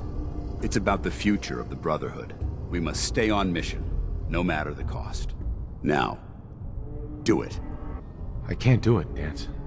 It's not right. I can't believe you'd risk your life just to keep me alive. What's changed your mind? I've already lost my family. I don't want to lose my friend. You're right. How could I have been so blind? I should consider how my death might affect the people that care about me. People like you and Halen. Perhaps now that you've opened my eyes, I can consider my next move. Whatever you decide to do, I've got your back. Thank you, my friend. But I have my own path to follow. The only clear choice is for me to leave the Commonwealth. The sooner I make for the border, the sooner I put this behind me. Take my holotags. Use them to prove that your mission was a success, or Maxon will just send someone else to hunt me down. Now, come on. Let's get the hell out of here. He's not a thing. He's one of your best men. Have you taken leave of your senses? Dance isn't a man. It's a machine. An automaton created by the Institute. It wasn't born from the womb of a loving mother. It was grown within the cold confines of a laboratory. Flesh is flesh. Machine is machine. The two were never meant to intertwine. By attempting to play God, the Institute has taken the sanctity of human life and corrupted it beyond measure. After all I've done for the Brotherhood, all the blood I've spilled in our name, how can you say that about You're the physical embodiment of what we hate most. Technology that's gone too far. Look around you, Dance. Look at the scorched earth and the bones that litter the wasteland. Millions, perhaps even billions, died because science outpaced man's restraint. They called it a new frontier and pushing the envelope, completely disregarding the repercussions. Can't you see the same thing is happening again? You're a single bomb in an arsenal of thousands, preparing to lay waste to what's left of mankind. Dance shares the same beliefs as the Brotherhood. Don't be so naive. How can you trust the word of a machine that thinks it's alive? A machine that's had its mind erased, its thoughts programmed, its very soul manufactured. Those ethics that it's striving to champion aren't even its own. They were artificially inserted in an attempt to have it blend into society. It's true. I was built within the confines of a laboratory, and some of my memories aren't my own. But when I saw my brothers dying at my feet, I felt sorrow. When I defeated an enemy of the Brotherhood, I felt pride. And when I heard your speech about saving the Commonwealth, I felt hope. Don't you understand? I thought I was human, Arthur. From the moment I was taken in by the Brotherhood, I've done absolutely nothing to betray your trust, and I never will. It's too late for that now. The Institute has foolishly chosen to grant you life. You simply should not exist. I don't intend to debate this any longer. My orders stand. It's all right. We did our best. You convinced me that I was wrong to be ashamed of my true identity, and I thank you for it. Whatever you decide. Know that I'm going to my grave with no anger and no regrets. Touching. Either you execute Dance, or I will, Knight. The choice is yours. After all the sacrifices I've made, and all the battles I've fought for the Brotherhood, you need to listen to me. You owe me that much. Very well. Whether he's human or not. Dan saved the lives of countless Brotherhood soldiers.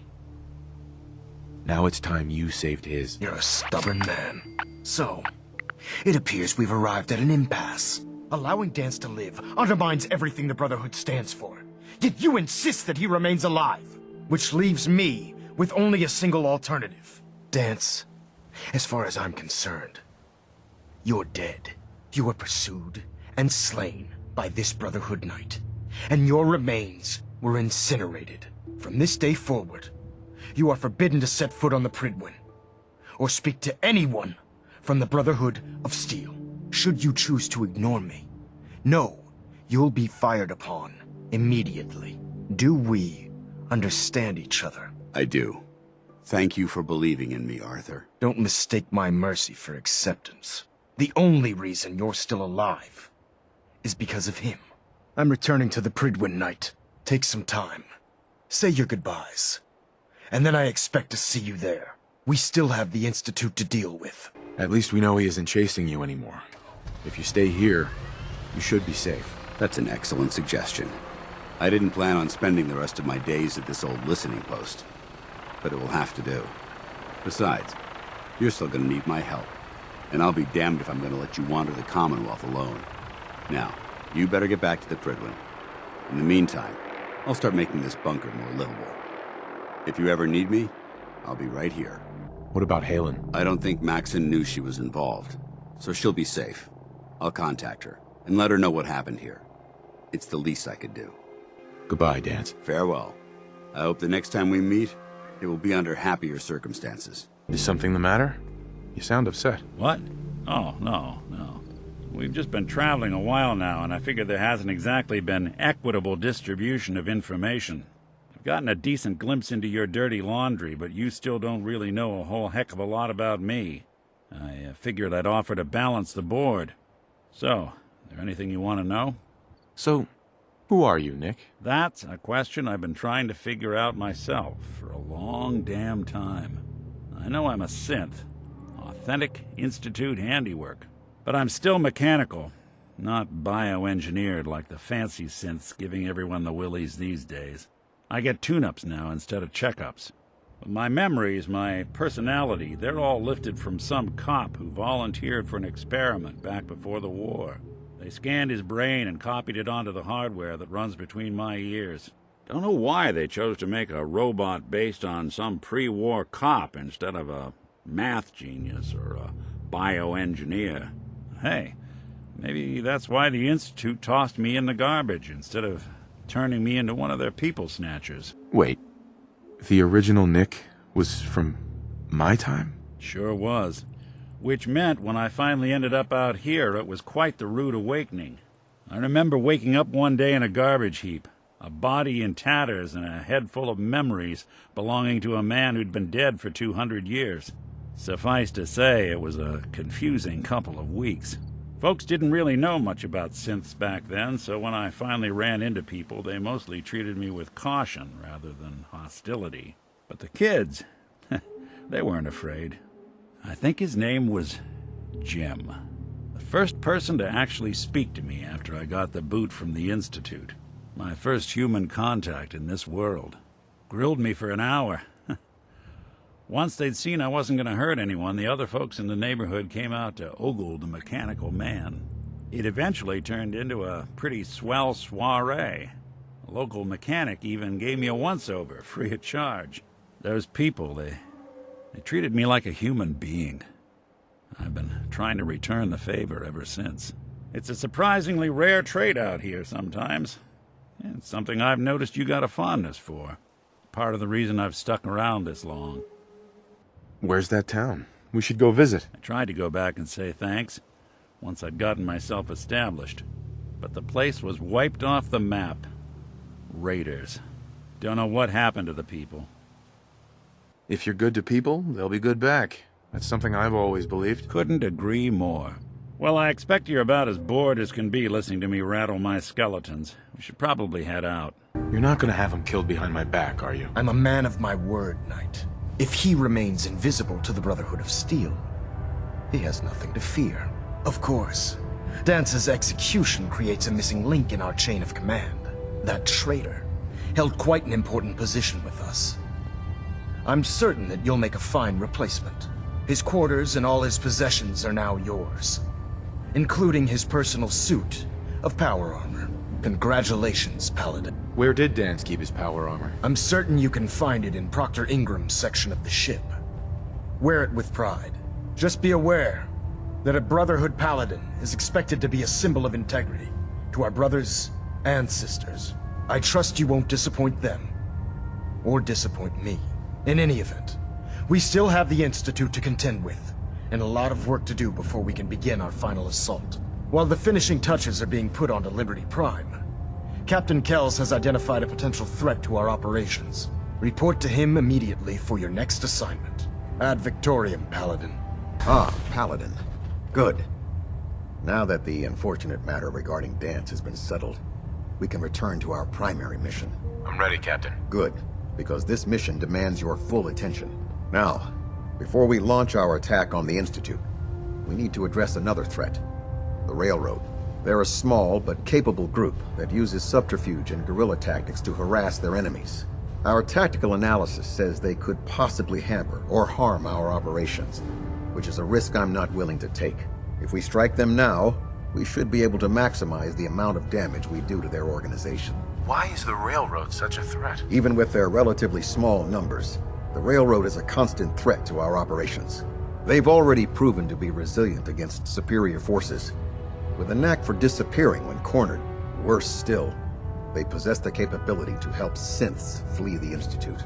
If we intend to end the synth menace, we need to plug the leaks. Destroying the Railroad hinges on completely eliminating their leadership. Otherwise, they'll simply regroup somewhere else. To that end, here's a list of the 5 targets we believe would cause a catastrophic failure in their chain of command. Do they all have to die? Absolutely. It's the only effective way of ensuring that they're no longer a threat. Now, before you depart, Proctor Ingram has additional orders for you to complete. Our sources tell us that the Railroad has some sort of experimental or prototype robot in their headquarters. They're calling it the Predictive Analytic Machine, or PAM for short. Cute, huh? They use the robot for complex strategic calculations that are much more efficient than anything we can generate here. If you could use this holotape to decrypt the security on Pam's terminal, it will force the unit to return to the Prydwen. I'm certain we could put Pam's computing power to good use. Otherwise, destroy it. We wouldn't want it to fall into the Institute's hands. Anything useful you can tell me about Pam? We have very little information on it. Its primary function is supposed to be using mathematical calculations in order to predict future events. I have no idea how successful it was, but if the Railroad's been using Pam for this long, it's got to be providing them with some sort of benefit. I'm sure Proctor Quinlan would be pleased to have it in his possession. I think that should be sufficient information to assist you on the mission, Paladin. When you're ready, proceed to the Old North Church and link up with our assault team. They'll provide demolition support and all the firepower you'll need to take the Railroad down. Ad Victoriam, Paladin. Well, it appears that the Railroad won't be a hindrance to our future operations. What's going to happen to their headquarters? The location doesn't hold tactical significance, so we'll simply post a small squad there, in case any stragglers choose to return. I'm also pleased you managed to secure Pam, rather than allow it to be destroyed. We are having it brought to the Pridwin, where it will be installed in Proctor Quinlan's office. It's an amazing piece of pre-war technology that should prove to be quite beneficial to us. Speaking of pre-war technology, Proctor Ingram is putting the final touches on Liberty Prime and requires your assistance. Congratulations on another successful mission, Paladin. Ad Victoriam. Well, it's about to get busier. You're going to lead this operation, I'm told. What the hell is this operation about? Hey, relax. We wouldn't send you off without the proper information. Recent events have upset our timetable. Getting the reactor online has become our #1 priority. It needs to be running, well, yesterday. We're going to have to cut some corners. I'm not thrilled, but it means we'll need to rely on some pre-war tech. You're going to the mass fusion building to acquire a beryllium agitator for us. What's a beryllium agitator? The details would be lost on you. No offense. The point is, it'll allow us to boost the reactor's power and get it running sooner than planned. You just keep me safe. I'll worry about the agitator. You're going? That complicates things. Not really, no. I admit I'm not fond of going up top, but I promise to stay out of your way. This device we're after? It's very sensitive equipment, and it's pretty damn old. It's not that I don't trust you. It's just that I trust myself more. So, are you going to put up a stink, or can we get moving? No way. You're not going. You'd be a liability. Well, that's about the most insulting thing I've heard in a while. Okay, you're on your own then. Good luck. Not to put more pressure on you, but we have to move quickly on this. Word is that the Brotherhood is nosing around the area. We don't want them getting the agitator before we do. Head on up to the relay, and they'll get you over to mass fusion in a flash. Pun sort of intended. That was a hell of a business with Dance. Can't even imagine having to look him in the face and pull the trigger. Honestly, I'd prefer not to talk about it. I hear you loud and clear, Paladin. Anyway, we need to move on to more important things now. Like getting Liberty Prime off of life support. We've been feeding him power through the Pridwin's engines, but there isn't nearly enough juice to cold start his fusion reactor. That's why we need you to find us a beryllium agitator. How can the beryllium agitator start up his reactor? If Prime's reactor is a campfire, the beryllium agitator is like a match. Strike it, throw it on the logs, and the whole thing ignites. Fusion reactors need a massive power surge in order to get the reaction started. Once it starts, it's self-sustaining. I'm sure I could get one of my scribes to bore you to death with the details, but you get the gist. And I'm betting you know right where to find it. Of course I do. I didn't become head of ship maintenance just because of my good looks, you know? Quinlan dug up some dirt on a company called Mass Fusion. They were a power utility company before the world went belly up. The CEO was some kind of an inventor. Dreamed up all sorts of nuclear power toys. The agitator was his crown jewel. Records show he was working on it in his lab at the top of their high-rise in the financial district. That's where we're headed. Hope you don't mind a little company, because I'm coming with you. Don't think we're in the kind of position to be able to turn away help against the Institute. It would be helpful if you tagged along. I knew you'd see it my way. Kells has a vertibird on standby waiting to drop us off on the roof of the mass fusion tower. Grab whatever gear you need and meet me on the flight deck. But don't take too long. If the Institute finds out the agitator's there, they'll do everything they can to keep it out of our hands. Glad to see you're still in one piece. What ended up happening at mass fusion? Thanks to your help, our forces managed to take the building with very little resistance from the synths. We've posted a garrison there, and they'll keep the place under guard for the time being. Anyway, we shouldn't stand around here talking. We've got a lot of work to do. You've doomed humanity. Attention all personnel. You know that. There's nothing more to say. Sean, I'm sorry that it's come to this. It's too late to be sorry. Are you in any pain? Yes, of course. But that will end soon enough, won't it? All thanks to you. I wish there was some other way. You've made that impossible. The Commonwealth can have only one fate now. You're not going anywhere with me. You're not my son. But you can't just leave me here. I don't want to die. Please, just think about it for a second. You're not Sean! You're not Sean! You're a robot. They didn't think you're real. You're just gonna leave me here? I can't believe it. I hate you! He's a synth, Ingram. He's not really my son. Are you kidding me? The Institute made synths that look like children? I don't even know what to say.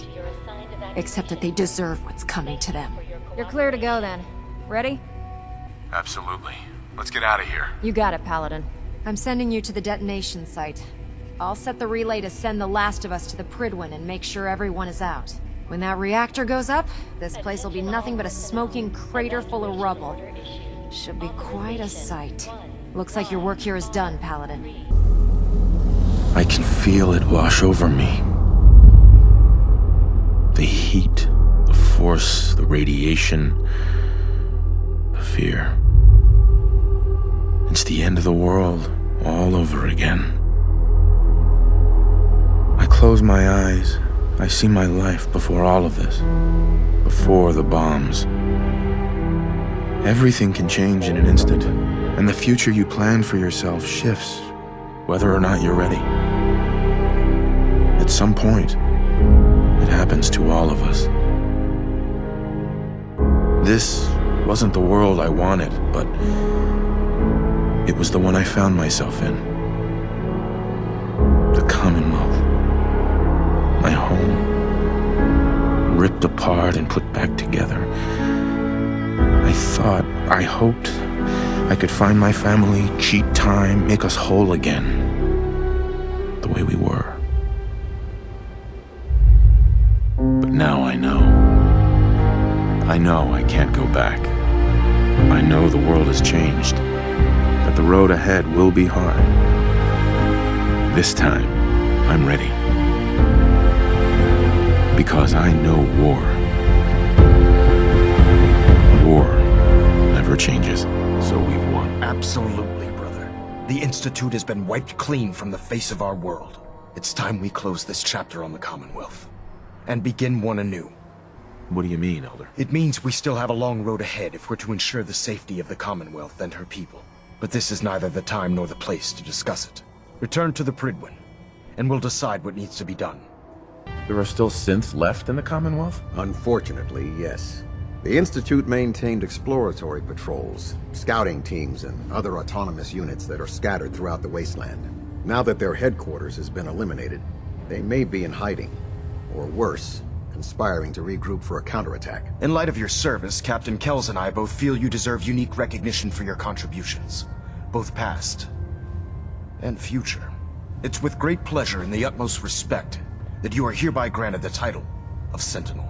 This is the highest honor a Brotherhood soldier can achieve, but we both felt strongly that it was well deserved. In addition, we'd like to present you with this jetpack modification for your power armor. The Brotherhood has few of these devices in its possession, but we feel you've earned the right to utilize one of them. Congratulations, Sentinel. It's an honor to be serving with you. Would I be the only Sentinel in the Brotherhood? In our division? Yes. There hasn't been a Sentinel serving under me for many years now.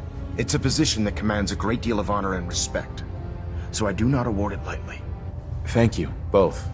I'm really quite honored. The honor is ours. So, Sentinel, for the first time since we've met, I have no orders for you.